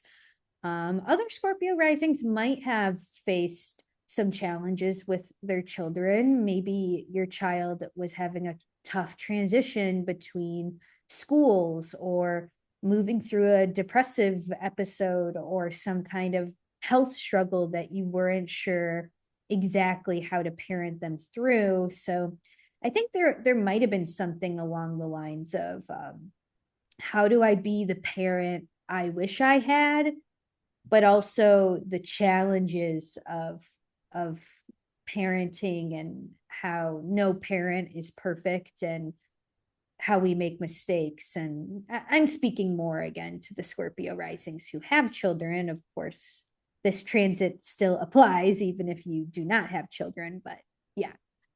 Hmm. Yeah, no, I had one Scorpio rising, right? They're very private, so I guess they still They going are through it. private. Yeah, that's cool, Scorpio. I get it. But this Scorpio rising did say that basically, like, their whole life and being just casually is being fully restructured over the past 2.5 years. No biggie, they said. I have probably changed into 5 different people in this time, and I actually can't believe it's been only 2.5 years. All the shifts feel like they are years in the making, though. So they've been really deep, transformative changes, which is very on par for a Scorpio to take it deep, take it seriously, and really shed that skin. And they said that I will say, oh, all the shifts feel like they were years in the making, though. I will say I'm coming out the other side so happy with the person I've transformed into. I had experienced a lot of shifts in my 20s prior to this, but nothing could have prepared me. That's the truth. And I couldn't have predicted any of the things that went down. People, places, and things that I thought were solid are gone, but in their place, better things have arrived. Good things happen to good people, and I'm now just reaping the rewards of a lot of the hard tests and lessons in that detachment. I'm excited for the new or for the rest of my 30s now. I have fifth house Saturn, so, fun, hobbies, and creativity have returned to my life with a bang. Even potentially my romantic life, which has sucked for a long time, as long as I can remember. I could go into detail about the changes, but, that's a big, long story. Um, And then basically was like, I can't believe I'm writing all this. Low key makes me a bit emotional. Like, damn, I made it to the point of true contentment in life. So, thank you, Scorpio, for sharing that. We love it. That's so Yeah. good. Yes, but like I can totally like get the idea of like the mutability of like change for like a fixed Scorpio to be like, oh my gosh, like I feel like I am anew. And like you are really creating yourself. That's what the Scorpio has been doing in this time period of like 2025 in itself was a year of like deep reflection and like shedding of the skin of your old self. And so that takes privacy, that takes time alone, like the Aries, where you're like running off all of this like deeply embedded like history that you've been carrying within you. A lot of us needed time alone and in privacy and seclusion from the rest of the world. And that's why it's like, yeah, kind of like what you were just saying, like I've been on a journey with self. I'm coming back, and I don't know if you can hold the new person that's standing before you after I've journeyed within myself or to foreign places to find myself. But I have journeyed and now I've returned and I'm no longer who I was. So, like for the Scorpio risings, it's like, yo, I have been shedding skin after skin after skin. The shell just keep, I'm a softie at this point. Like, I will sting you. I am sensitive and emotional. But like, I am happy with what has been revealing itself to me in my creation of self. So for the Scorpio risings, I think that that was like a really fun read to be like, yeah, you doing the work, baby. As a Scorpio stellium myself, I get the like the stingy goodness of like, ooh, I'm going through the fire, but it's burning up everything that it needs to burn. And I'm being like a phoenix and I'm rising anew from this time and time again. So yeah, very excited for the Scorpio risings. I love that. I love that. Yeah. And I think, excuse me, I think Saturn in the fifth house, it can be kind of like a cock blocking, like Yes. toxic kind of energy. But then like it's like what you do with that energy. Like Exactly. if you don't feel like life is fun, how do you try something new? And if if you're not getting laid because no partners excite you or intellectually stimulate you and you're not finding that person, like let that be true and just then date yourself for a while. Like there's some Yes. kind of like Transmute that energy, baby. yeah, there's some kind of like stop seeking and it will find you. I think especially for that Scorpio rising Saturn return. Yeah. Oh, 100%. I know y'all gonna have a lot of fun with Saturn move through this house, though. I know y'all really ready to be released. So go forth and be great, my Scorpio friend. Exactly, exactly. Okay, let's go to Gemini rising. Um and Q, are you okay on time? I'm a little bit Yes. self-conscious that we're okay. I've got nothing but time, but I'm just making sure you do. Okay. And I think I probably passed. Okay, here we go. Gemini rising. All right, this was a big one for the Gemini risings because Saturn was angular in the 10th house of career. And then we have the subcategories of the ninth house of travel and the eighth house of shared resources, taxes, loans, insurance, but also those emotional shared resources and karma. Um, New job could definitely be possible during the past couple of years for Gemini risings, but I also could see like struggle with career path. Like, what do I really want to do in this world? I thought I wanted to do this, but it's killing my vibe. Like, what do Mm, I really want to do? I definitely know a Gemini rising who had a career change, thought it was going to be like the grass was greener, but then the very career change almost was more of a challenge than the old job. So I think it's give and take here with the 10th house. What do you think, you?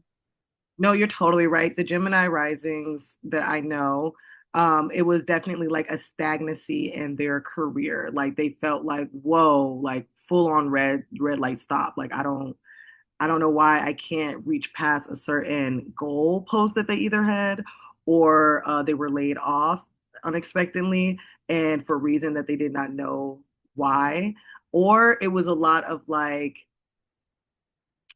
growth, but the growth was like not certain, like they weren't given actual titles, right? Or like it's like, oh, you're given more responsibility, but you're not exactly being told like what direction you're supposed to take this responsibility.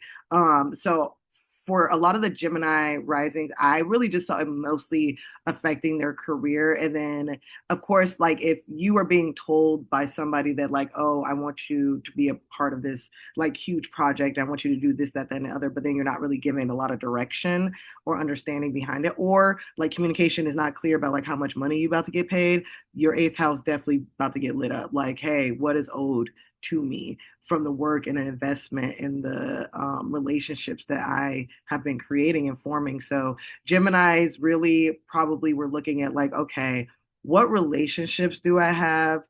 What resources and benefactors that I could be not tapping into, but like I already have available a resource to me that I'm already in relationship with, that aren't actually paying out the way that they should be paying out. And in what ways do I need to restructure those relationships, those obligations, maybe even that I hold in like community spaces, and like how people view me and how I'm allowing myself to be viewed and what I'm allowing to be expected of me that I'm not actually comfortable with anymore. In that 10th house, I could see it really being like, wow, I'm being perceived and I've been acting out of that perception. And I don't know if that's comfortable for me anymore. I don't know if that's like actually stabilizing me the way that I need to be stabilized, or like making me feel safe in whatever position that I do find myself in, because it may not be true to who I am. So how much can I hold up this mask even? I can see it very much being something where Geminis are like, I'm trying to be my truest self going forward. I'm done really trying to be this like kumbaya, like, oh, everything is love and light. Maybe not everything is love and light all the time. Or maybe I have like a opposite way of thinking than what people was expecting of me. And I need to communicate that more and like put boundaries around what I allow you all to project onto me and who I am. Right. I can see a lot of the Geminis that I know really just trying to be like, who am I for real? And why? You know what I'm saying? And then like, why do I let them say that about me? Why do I let them give me that responsibility? And why do I take it? Like, why do I actually perform it out? Like, these are things that I really got to question and figure out for myself. And how do I feel about all of this? And how much energy have I been putting out that I could be having for myself if I just like actually start moving in a way that's more authentic to who I am? With that 10th first house axis, there's always like this feeling of like who I actually am and how I'm performing in the world, and like how those contradict and like square one another. So I could see them definitely working through that as Saturn was making that square to the first house during this transit. Oh, you hit the nail on the head. Yeah, my with my Gemini rising example, with the career change, part of what made the second job actually harder than the outdated first job was because the boss at the second job was super critical. And Mm, like my Gemini rising friend didn't know how to deal with that, or how to receive it, or even how to like, hit it back a little bit and yeah, be like actually like standing up for yourself a little bit, because I know this person, she's a Virgo, like she does things really well. So I don't know about this boss who's criticizing her, but yeah. uh, yeah. And the other thing that came to mind too, I think some Gemini risings, I started hearing Fleetwood Mac slash the Dixie Chicks Landslide while you were talking Q. And I was thinking about how that song is a lot about getting older and, um, aging. And I think there could have been a little bit of a realization for some Gemini risings, like my parents are getting older, my Yes. grandparents are getting older, I'm getting older. That kind of feels like an eighth house, 10th house connection. Hmm. So Yeah, I mean, it's possible the Gemini risings went through a passing of a loved one, a parent, a grandparent. Like grief became part of their reality, despite any career advances. I think there was some grief they were working through behind the scenes too.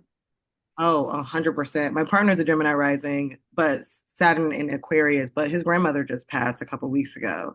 And Mm. during my Saturn return, so while Saturn's in Pisces, his mother also had brain surgery for a Oh, tumor, right? wow. So yeah, there are heavy themes of mothers and grandmothers, like the maternal line with the Saturn return. I think just like in general, there's been like a lot of themes around people in their relationships to their maternal line. Um, yeah, I Yeah. saw a few stories of people saying like something with grandma, something with mom, or like boundaries that they needed to put in their relationships. Well, we're going into Saturn or Sagittarius rising, so we'll talk about it. Yeah, yeah. I was gonna say, yeah, it's like the perfect segue because for Sagittarius risings, we went too far because I went to Saturn being in Aries.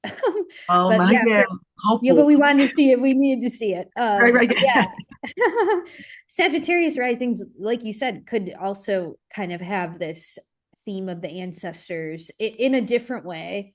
Um, hmm and I'm sure you'll tell us more about it, Q, since you are the living, breathing Sagittarius rising in the room with Saturn in the fourth house. But totally, I could see Sagittarius risings moving, relocating to a more aligned place, but also maybe having some struggles with just rooting in general. And maybe it's not necessarily about the house or the apartment that they're in, but maybe the question is more about like our family roots and challenges we have there.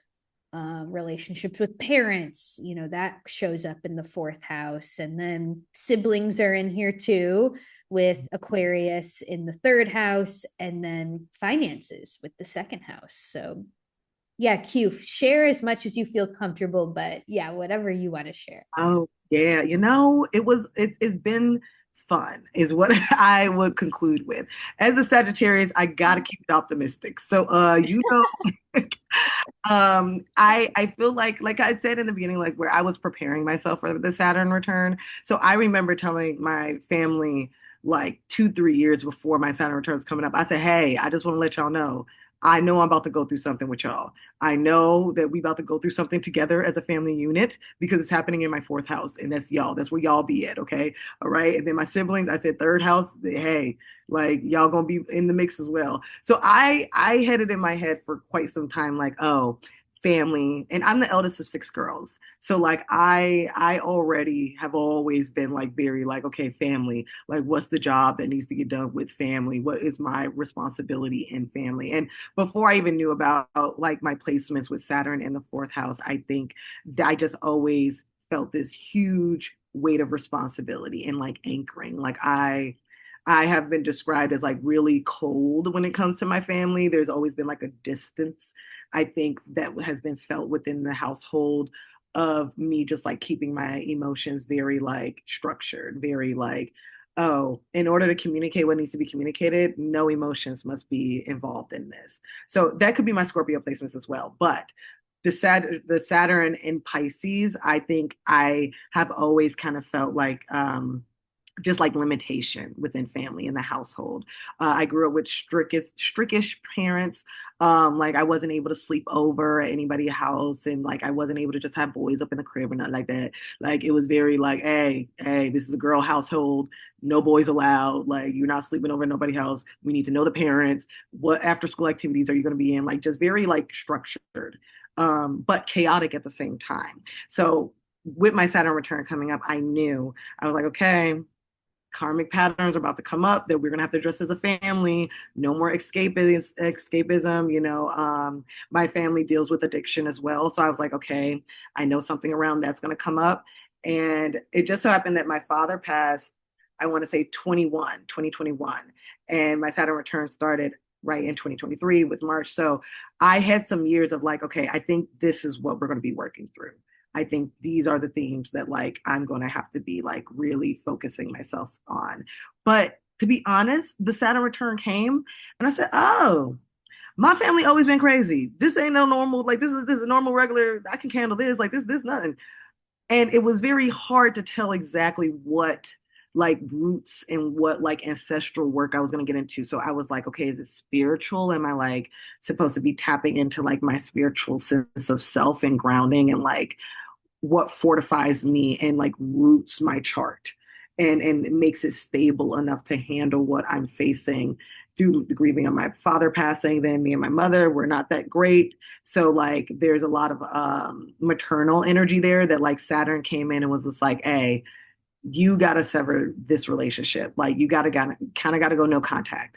And so there were times where I experienced no contact with my mom during the Saturn return and just figuring out like, how do I not get to a place of like spiritual, like I'm better than you. You know what I'm saying? Like I'm doing all this work and like you're not. I can still see the patterns of hurt and pain and grief that you and grandma and auntie and like all the other cousins are going through. I'm not going through that. Like I'm separating myself. I found that like a large part of my healing had to be with like learning how to safeguard my emotions and still be emotional, not like build a brick wall that nobody, like I needed to build a door into the brick wall that I had created, right?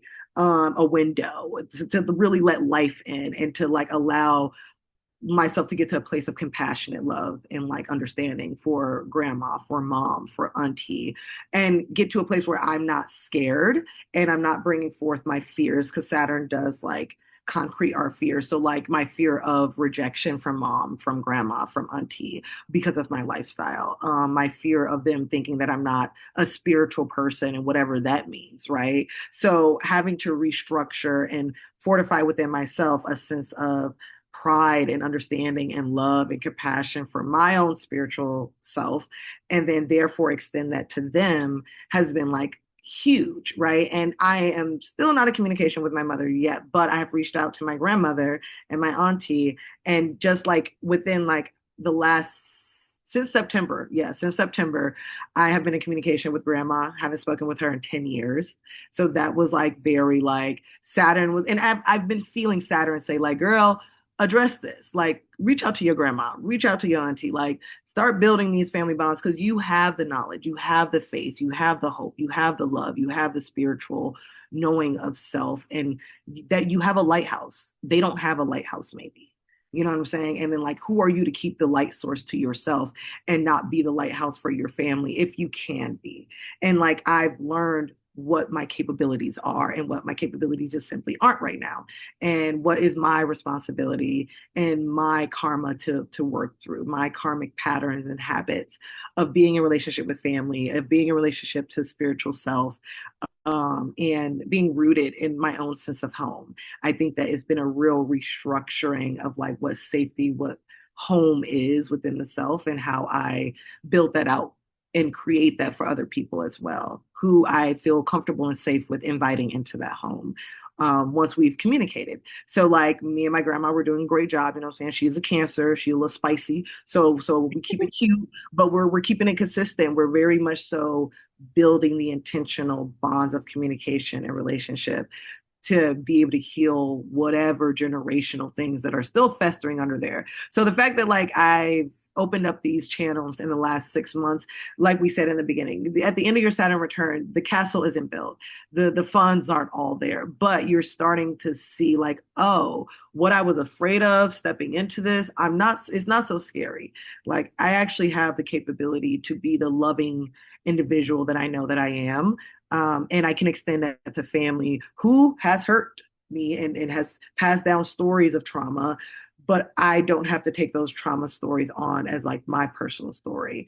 I can actually like transmute that energy and like learn more about it and heal the other generations that haven't healed and the generations that will come after me. I can start that healing process. Yeah, the fourth house is very funny because for other people, I feel like other Sag risings, it's been like their relationships, just like in general. Um, romantically because it's squaring that seventh house, but also in like your personal. So like how you were in relationship with other people, and then how you in relationship to yourself, and what's that's rooted in. Like it's really just like what are you rooting yourself and who you are and who you know yourself to be when you are by yourself, when the sun go down and it's in that private, safe comfort of home, who are you really?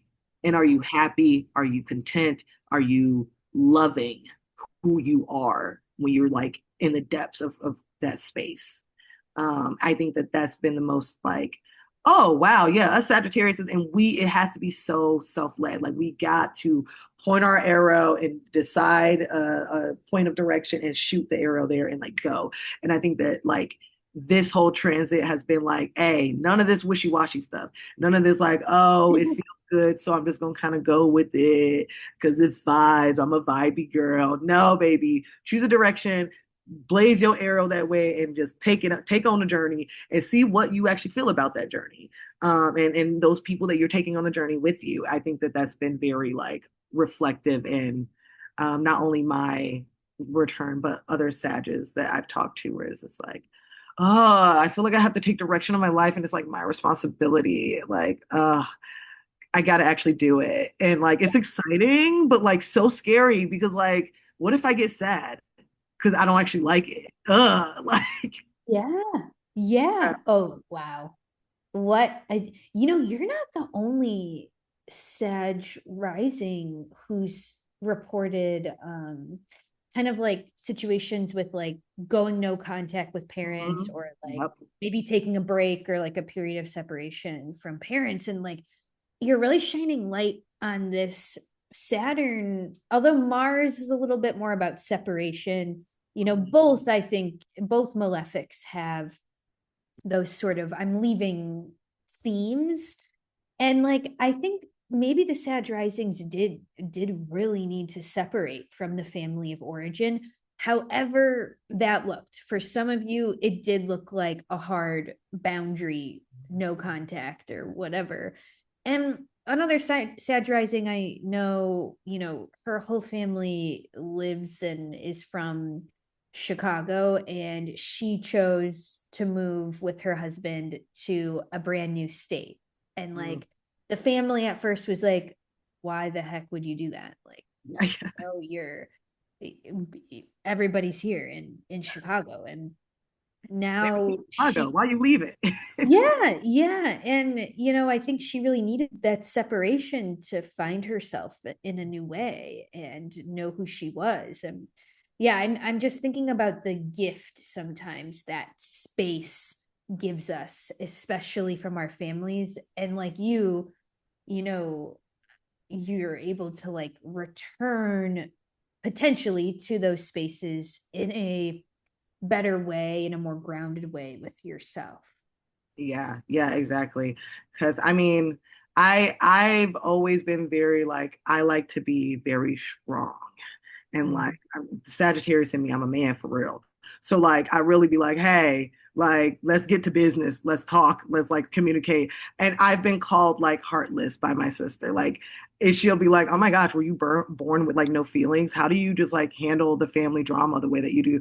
And I'm just like folding clothes, like, cause girl, things got to get done. All right. Like that's just the way life is. And so Right. I feel like during this, I've learned to be like much softer, like sit with my feelings and really be like, dang, okay, like this is a trauma response. And like, I don't like that I respond from trauma. And like, I would like to be much more loving because ideally, I would like to be in good relationship with my family. But I've learned like how far. I'm willing to like go for that ideal and sacrifice for that ideal if sacrificing is what needs to happen. And then like what does that mean? Is that like actually self-growth? Is that actually me like releasing the shackles that bind myself that from my own way of thinking? Like what is it that makes me fearful of having these conversations with these people? If I'm truly like okay with who I am and like what work I've done to have the faith that I have and have built this spiritual life, I can have these conversations and like we can both express ourselves in this moment and I can feel like not so much a burden or that I am like stepping on toes of the elders, right? It's just like there's this feeling of like, no, we're equals here. There's like not this sense of like servitude that I must adhere to and then relinquish all self worth. You know what I'm saying? Like you were saying, like there's a lot of like feelings of like oh, you said it so perfectly earlier when you were basically saying that like there's these spaces where people feel degraded, like Mm. disempowered. That's where it is, right? Where it's just like I don't like showing up feeling disempowered, and so this return has really been like a working of the root system of like empowering the self, and that's why I'm like, yeah, for Sagittarius risings, whether they it was because they found themselves in situationships that they no longer wanted to be in, because they're like, oh. I'm all that in a bag of chips, and I'm realizing that. And like my yesterday's price is not today's price. So I need to start acting like it. In whatever capacity, I just feel like Sagittarius has really found their direction and like found themselves during this and is coming out of it with a much more like, hey, it is what it is. I'm willing to go after what it is that I want. I'm interested to see what Saturn in the fifth is going to be like for us. But to have it out of the fourth, I feel like is just going to be a welcoming from all of us because it's just been very heavy on like the roots, the like I just feel bottom heavy, like oh, like Yeah. lift it Yeah. up a little bit. Yeah. Oh, it's so good. I love that. I love that exploration of the fourth house. And I'm trying to think who's up. I think Cancer Rising is up next. Yes. Oh my God, we're back to back. Do Okay. it. Yeah. So Cancer Rising, we have the Saturn transit in the ninth house of travel and learning and astrology. I think there could be some Cancer Risings who might have came to astrology during their Saturn return, especially if you're listening to this. But also sub themes of eighth house stuff, the shared resources, the family karma, taxes, loans, insurance, and also relationships and partnerships in the seventh house of relationships being Capricorn. So I think there's some big themes with travel. I mean, I'm a Cancer rising, and I can speak to there was a time where I felt like the Saturn return actually inhibited me from traveling because I had moved into my own apartment and out of my parents' house into Chicago, and now I'm like paying rent and have all these expenses, and I'm hustling, and I have like my astrology gig, and then I always had a second job, and then dog walking, and I'm like I'm hustling to make it work, so like I couldn't really travel, but then somehow travel still snuck in there where I was still able to make it happen. Like at some point, this is so funny. One of my clients emailed me because they're a big flight, they have a ton of flight points because they're one of those people who like it's like a game to them, like earning flight points. And they were like, I want a reading from you, or I want to buy a reading from you for my wife and then my friend. Would you be willing to trade for flight points? And Hey, at yes. that at that point, I was actually thinking like, oh my God, I really need the money to get to Armenia because my best Mm. friend's wedding was in Armenia. And it was truly the most miraculous email I've ever received, where he emailed me like a couple days after I was like, how am I going to get to Armenia? He's like, flight Yeah. points. Agree with So, it. travel became a little bit more challenging, but also it still showed up. Mm. And I currently am in Italy right now. And, a weekend, a week ago, I was visiting my great great grandmother's grave, so there was some pretty profound like ancestral stuff I've been doing here. And at the same time, I told you, Q, I am questioning like, do I want to live in the States? I mean, that's actually not a question. I mean, the answer is no. But then if not the States, like where do I want to live? And thought about Italy for a long time. So this is kind of an experiment. I don't know if it's a yes, to be honest. But I think it's part of the Saturn return, for me at least. And I could have a particularly ninth housey Saturn return because also my sun and moon are there. So I think relationship to travel, also limitations being presented to me when I'm traveling. I think Saturnian lessons while traveling. Um, I will say from a seventh house perspective with the partnership stuff, I mean, like no relationships in the realm of romance have sticked or Mm. stuck at all. Like, in fact, they've all been very, not, well, disastrous is kind of extreme, but I feel like because Saturn rules over my seventh house, like Saturn just did not let me focus on a relationship, have a relationship. Any person that did come into my sphere, they were like such a repeat of like old stuff. I even think I accidentally got in a situationship with someone that I probably had like a past life story with, like because like our charts lined up like really, really like hardcore in the North Node, South Node area. And I'm like, every relationship, I'm like, this is just like a big repeat. It's nothing new. At some point, I kind of quit and I was like, I can't do this anymore. And I just kind Yeah. of like, yeah, I kind of surrendered.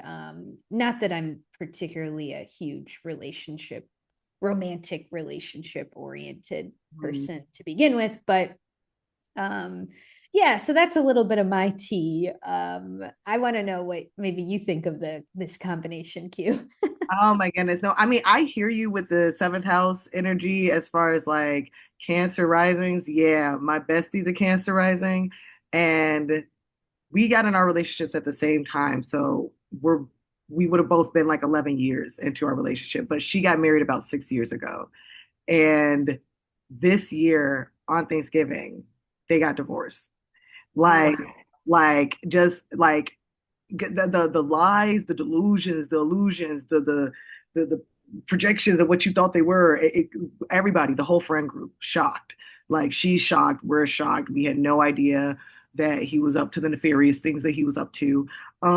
Very like aha revelations, like whoa, like Saturn really bringing into concrete form, like what dream we've all been living in together.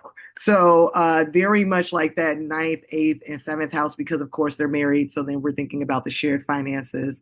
Um, the biggest thing about that is like they have a loan together that she's concerned about now, that she's like, oh wow, like thank God we don't have any property or children together. We just got this one loan to deal with.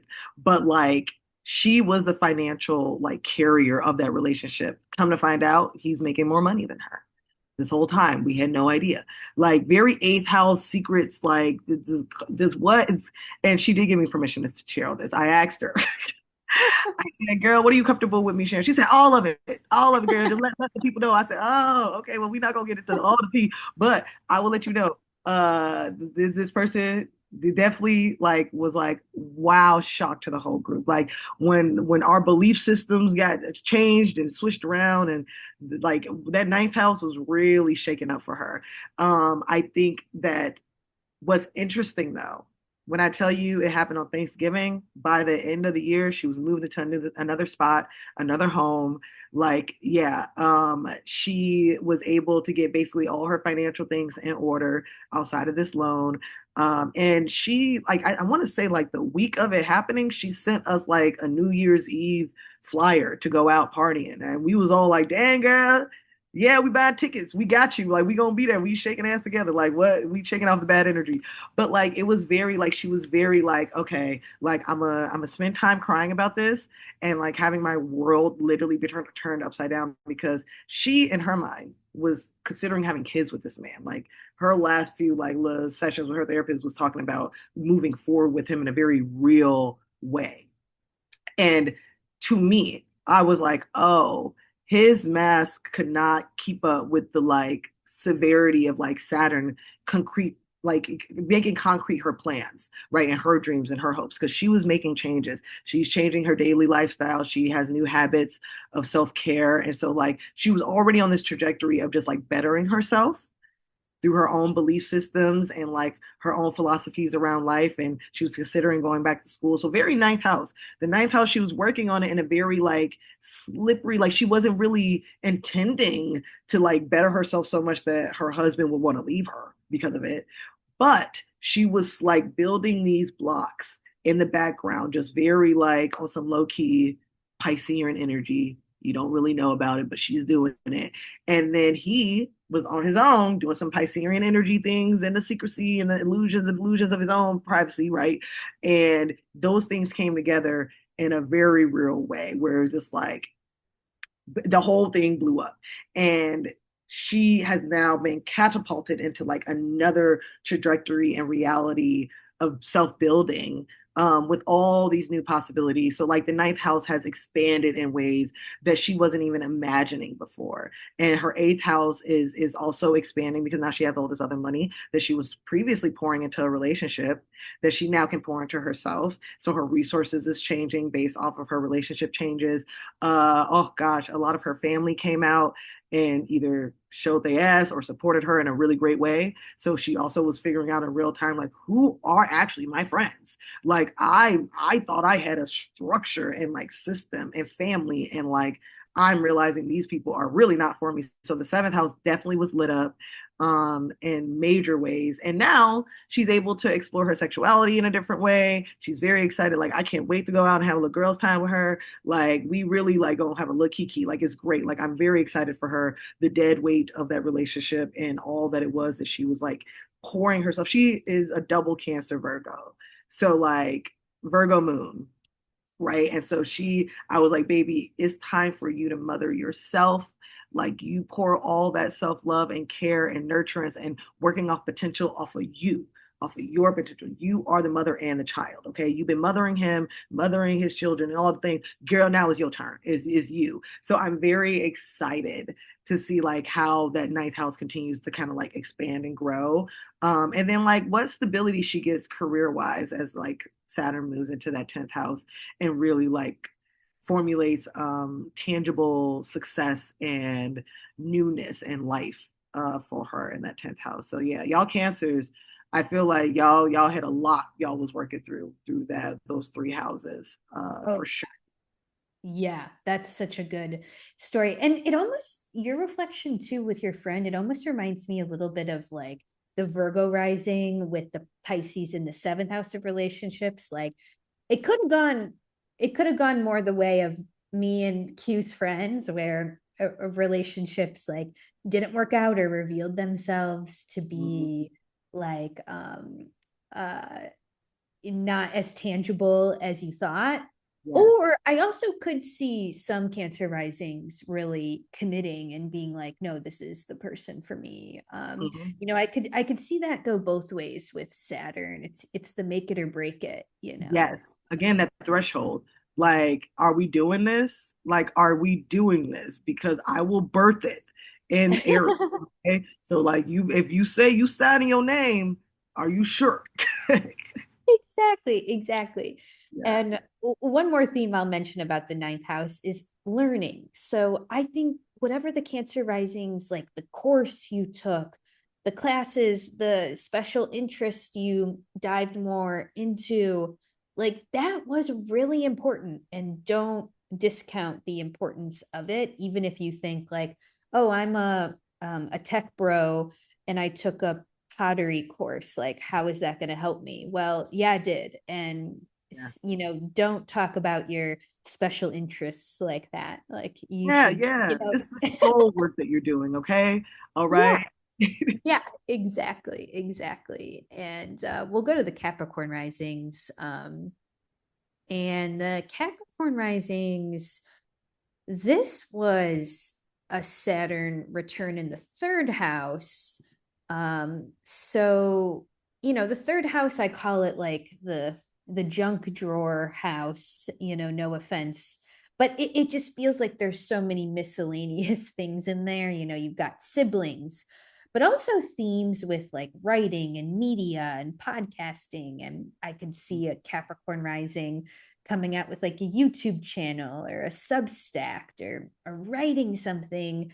And at the same time, depending on the chart, maybe there were some real challenges with siblings. And Demetra George says this, but in the ancient world, your siblings really defined your life path too, because let's say you were the oldest son versus like the youngest daughter, like that was going to completely change your path. And in our modern day world, I think siblings do still contribute to how certain things work out, especially in the case of like family businesses or even a death of a loved one. That's actually when I see siblings come up in readings a lot. um Capricorn rising, the other two houses that could have been affected would have been the first house of the self and the body, and the second house of money. My Capricorn rising example, she had a baby during her Saturn return, which feels very first house of the body, but also a lot of financial stress and job changes that came with having that child. So I think that's a pretty straightforward example for the Capricorn risings. How do you feel about this one, Q? Yeah, I would say that like definitely Capricorns were probably realizing because like the third house is like to me your immediate thoughts, the house of immediacy. So like you say your siblings, your everyday travels, like what's affected on your like day to day, hour to hour, like things that you are always kind of in contact with, but not really thinking about. I think that there is much more clarity that Capricorns were getting around those procedures and even like your self-talk and the way that you feel about yourself and how you allow that to affect how you move in this world, right? So it's just like, I really do feel like Capricorns were reevaluating their own sense of self in the way that they perceive the world. And that changed how they, depending on how they shared that with those around them in their immediate environment, could have shifted their immediate environment and had them feeling a lot more isolated during this transit and like trying to regain stability of self with that second house also being affected and things just like not being so clear with that second house. So I can totally see something like, yeah, Capricorn rising, having a child and realizing like this changes who I am and how I perceive the world. Like my home environment, I have to baby proof it. Like it's not, it's foreign. It's like, it's now this new place that I have to learn. And it's like, is foreign. It's just it's so like slippery to me still. I'm still so there could have been like an emphasizing, yes, of like trying to restructure that third house, which when you say like it's like the junk drawer, how do you organize and bring like order to the chaos that is the junk drawer, right? So there could be like, I feel like overstimulated thoughts or feelings during this time for the Capricorn rising, really trying to like find grounding and stability in a space that is fluid and just like kind of always flowing and you just like you work with it. Is very Gemini. So you're like juggling. It's a lot of juggling that's happening, and you feel like, how do I juggle the untangible? What am I? What are my hands holding? You know what I'm saying? So it's just like I could see that Capricorn risings probably were feeling quite stressed about like how do I stabilize myself, my resources, and just like my mental space. Like how do I find stability in that, in safety in that, in security, right? So I don't have any like personal examples that I can think of in the moment, but I just think in a general sense, that's the energy of like Capricorn going through this Saturn return in their third house, really trying to make sense of the nonsensical at times. Yeah, yeah. It feels very like Alice in Wonderland, like asking the Cheshire cat, like, which way should I go?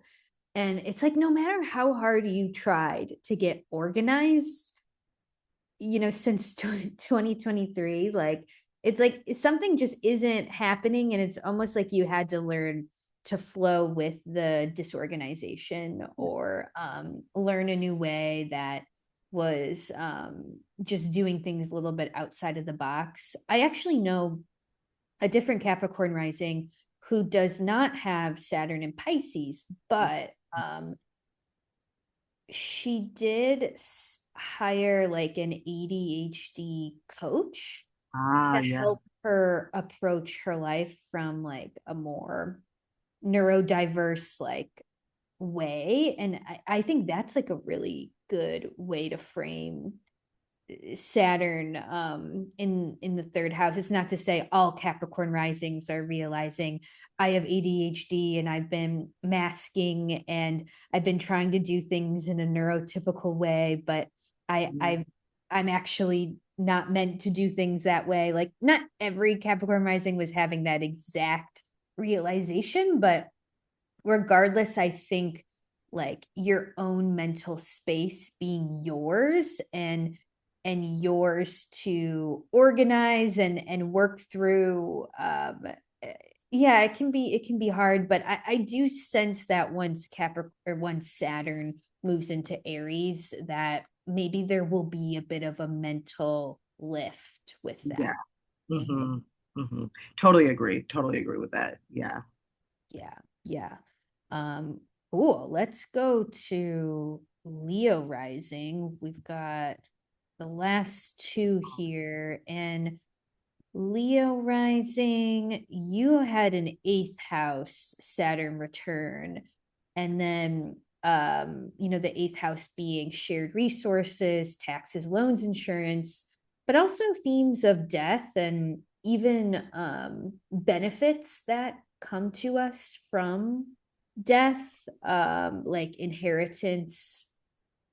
We also have the seventh house of relationships in Aquarius and the sixth house of illness, health, daily schedule, work environments, bosses. Yeah, this is an interesting one for the Leo risings. Feel like when the sixth house and the eighth house are involved, it feels a little bit heavier. Potentially some of those more negative outcomes, or not outcomes, but those negative kind of happenings might be popping up. I think there's a real possibility that some Leo risings in the past couple years lost someone that was very close to them or important to them.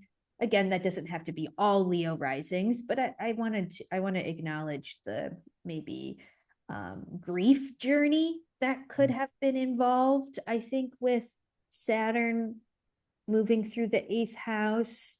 And at the same time, I mean, a Leo rising could have become a death doula or like kind of incorporated death, dying, transformation into their life in a new way, which is kind of funny to think about because Leo rising, you're ruled by the sun. So you're ruled by like light and life and like the everlasting human hmm soul. And Saturn is opposite of the sun in the rulership scheme, so it's a little bit different for the Leo rising to be focused on like what's in the dark and what we're shedding and and what we're transforming. But I think it could have served you well in some ways to focus a little bit more on the shadow work.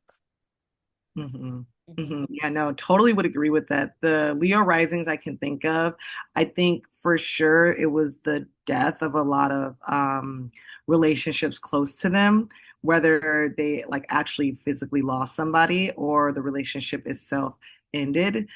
So definitely I saw Leos grieving within these last few years, the loss of just relationships that they held dearly or had perceptions of, um, and how they felt indebted to those relationships with it being in their eighth house.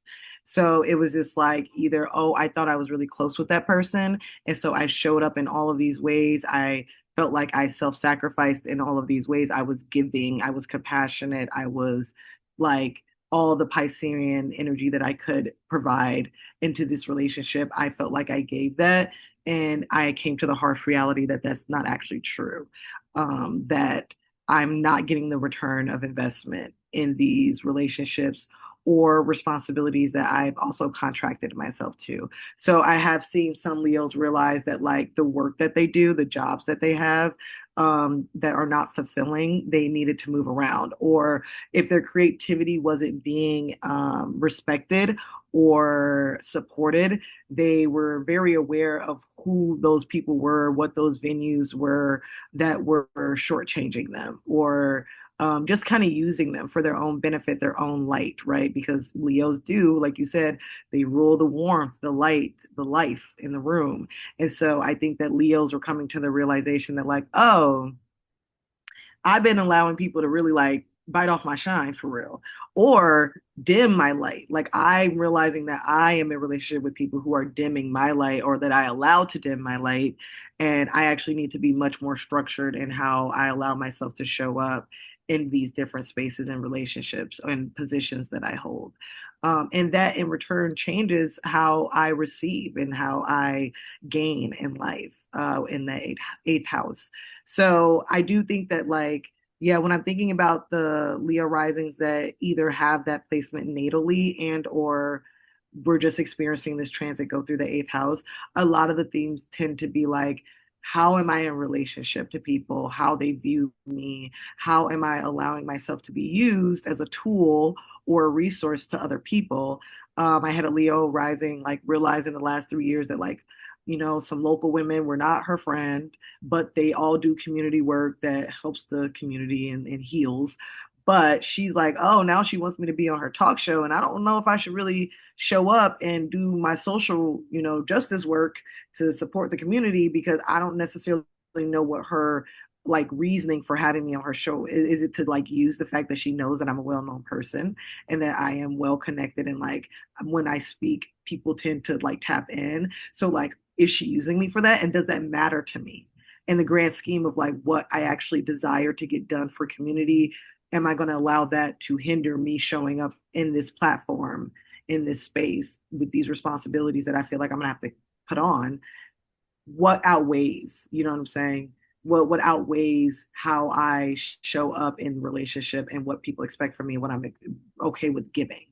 Um, I think Leos are really trying to figure that out. That's a huge theme for like, why are you in a relationship with me? And like, how does it benefit both of us? You know what I'm saying? Like, let's get clear. Let's get very clear about what it is that we're doing here, what agreements are actually being made. Leos are having to really not just like allow themselves to flow in the ambiguousness of whatever contracts happen and like whatever energetic, contracts I'm making with people or places and things. I'm not really giving it too much thought. No, no, no. You got to give it a lot of thought. Be very clear about how people are using your light, your warmth, your life energy, your life essence, Leo rising. I think that that's been clarifying for them during this time, most likely. Oh, yes. And you know what? You spoke to that so well. You gave me like this flashback to talking to a Leo rising. And um we were talking about her moving out.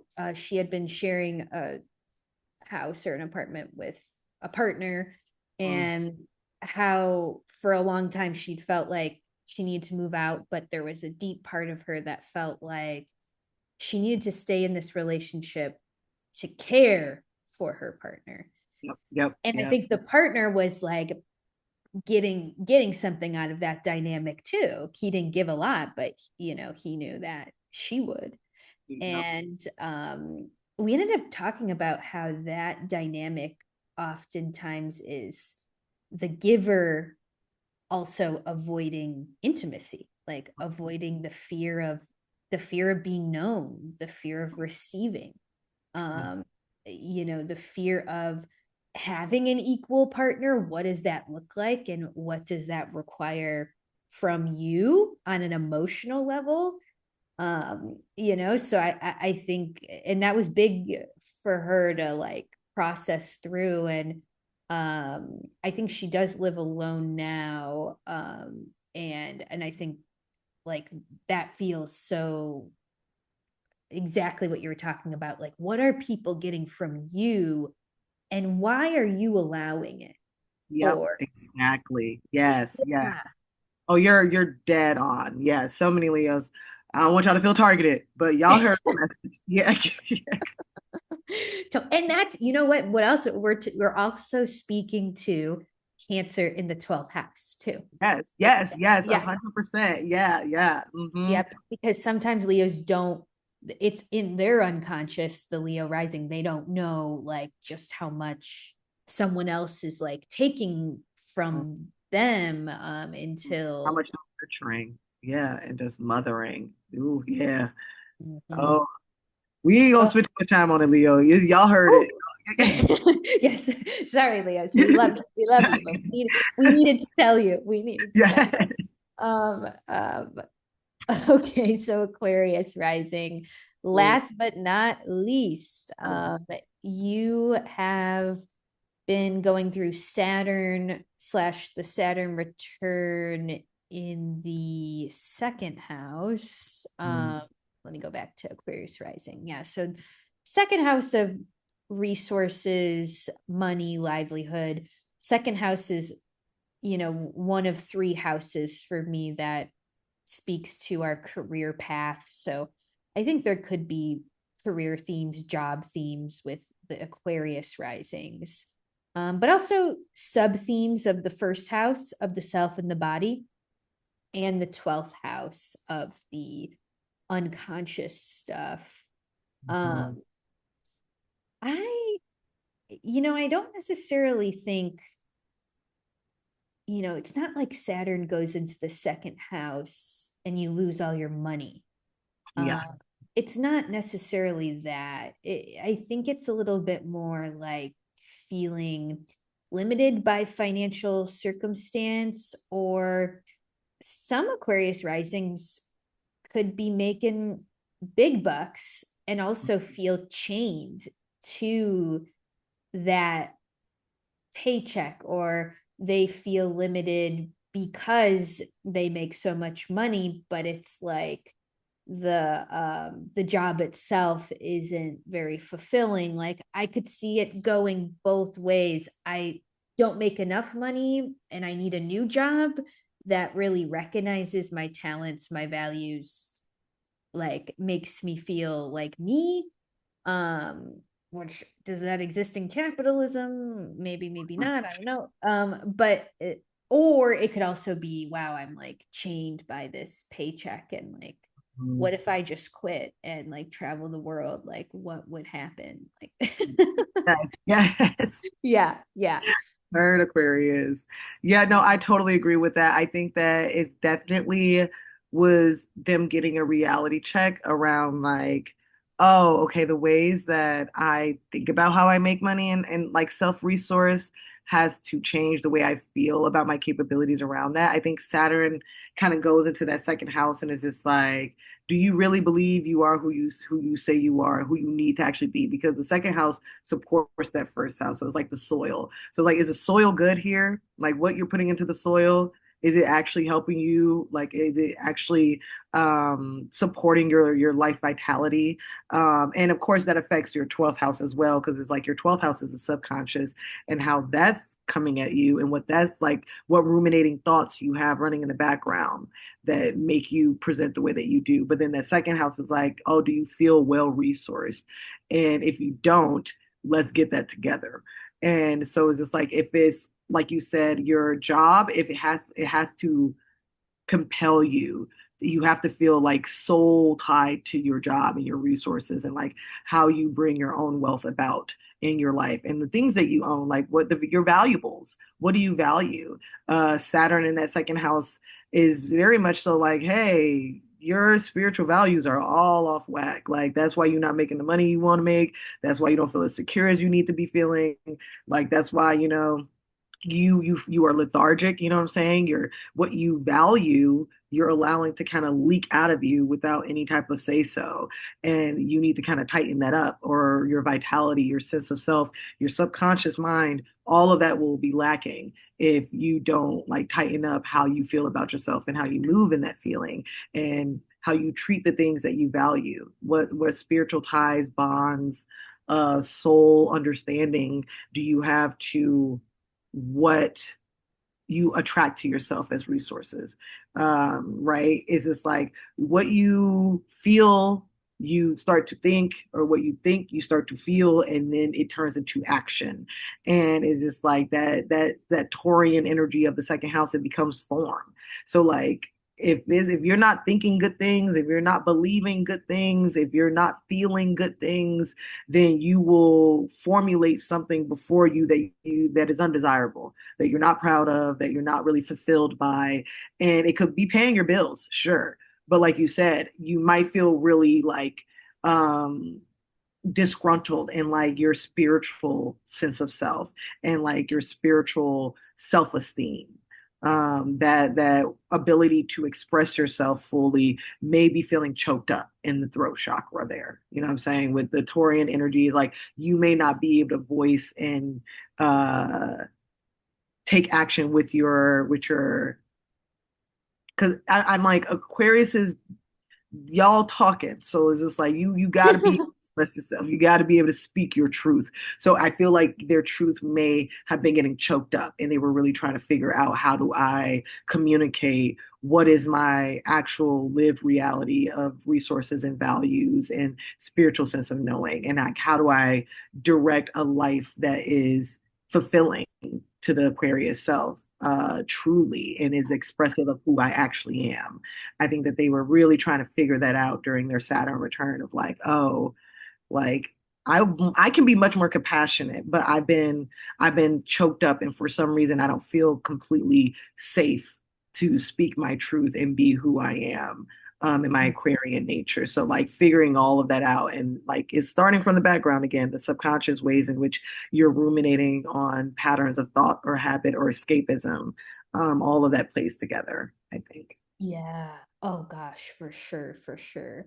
It almost feels like a scenario where like maybe there's an Aquarius rising out there who like made a big purchase. Like, okay, Mm, I bought a house. Like this yep. is what they've been telling me to do my whole life. And then like they have this house and they're like, okay, now what? Now Like what? Yeah, yeah.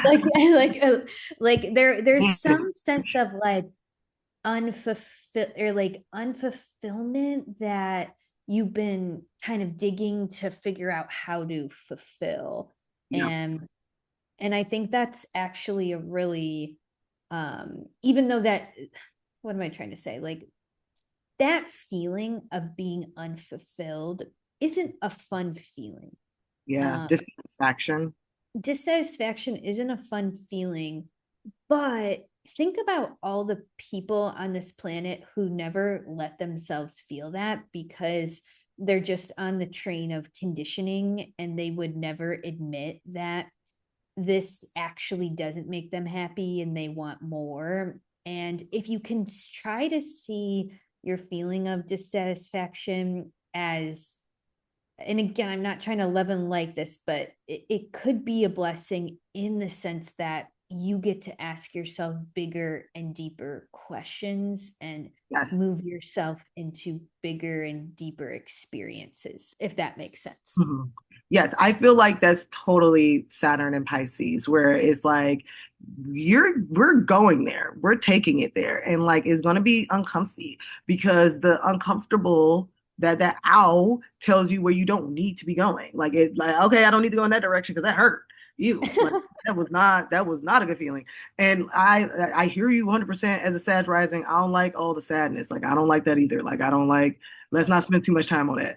But we do got to spend some time. We got to understand if we're actually going to move forward and like have a fulfilled life. And you're right. Whereas it's like, I'm so scared of waking up to the reality that I'm dissatisfied with where I'm at in life because then that means I actually have to do something about it. And I risk going for it and missing it and not getting it, but now I'm cognitively aware that I desired it. And now I can't pretend like I didn't want it.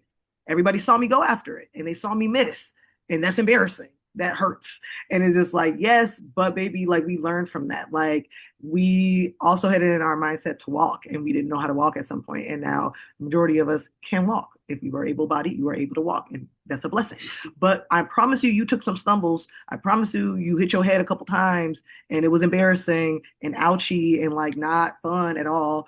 But we got there. And it's just like, again, most graduations are that. We just like hyperbolize the celebration that we feel around it because oftentimes we feel very like prepared for that graduation. Oh, it's time to leave high school. I'm done with this. Like, yeah, let's get the hook. Like, I want to go.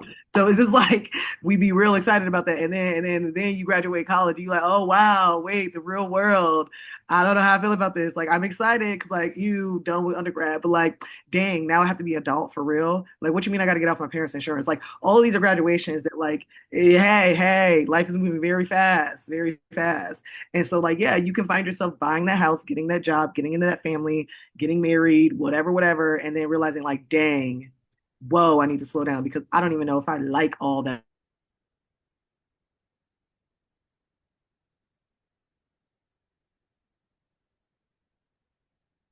Oh no, Q.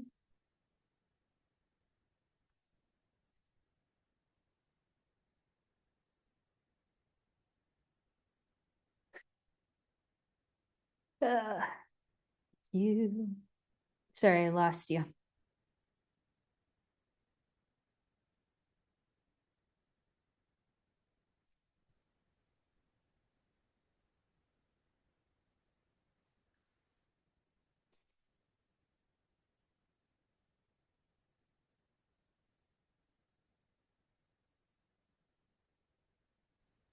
There we go. Oh, yeah, there we go. There we Uh, go. But you're yes. to Yes, yes. Like I don't even know if I like the stuff that I've manifested, And Mm-hmm. So it's just like you're feeling, and now you just kind of got to pause and be like, dang, okay, let me recalibrate what I actually value, what I'm actually soul tied to. And like, I think Saturn and Pisces really helped us like get some clarification on that. With Neptune really being in the house with it for a very long time, I think that it really gave us the breath to feel out our desires, realize where we're at, and take stock of like what needs to change, what needs to like pivot, what where we need to reorganize, reestablish, and restructure our sanctuaries, like our sanctuaries of peace, of fulfillment, of happiness, of joy, of all things Piscean. Is just like that recalibration, I think, has just been felt by everyone.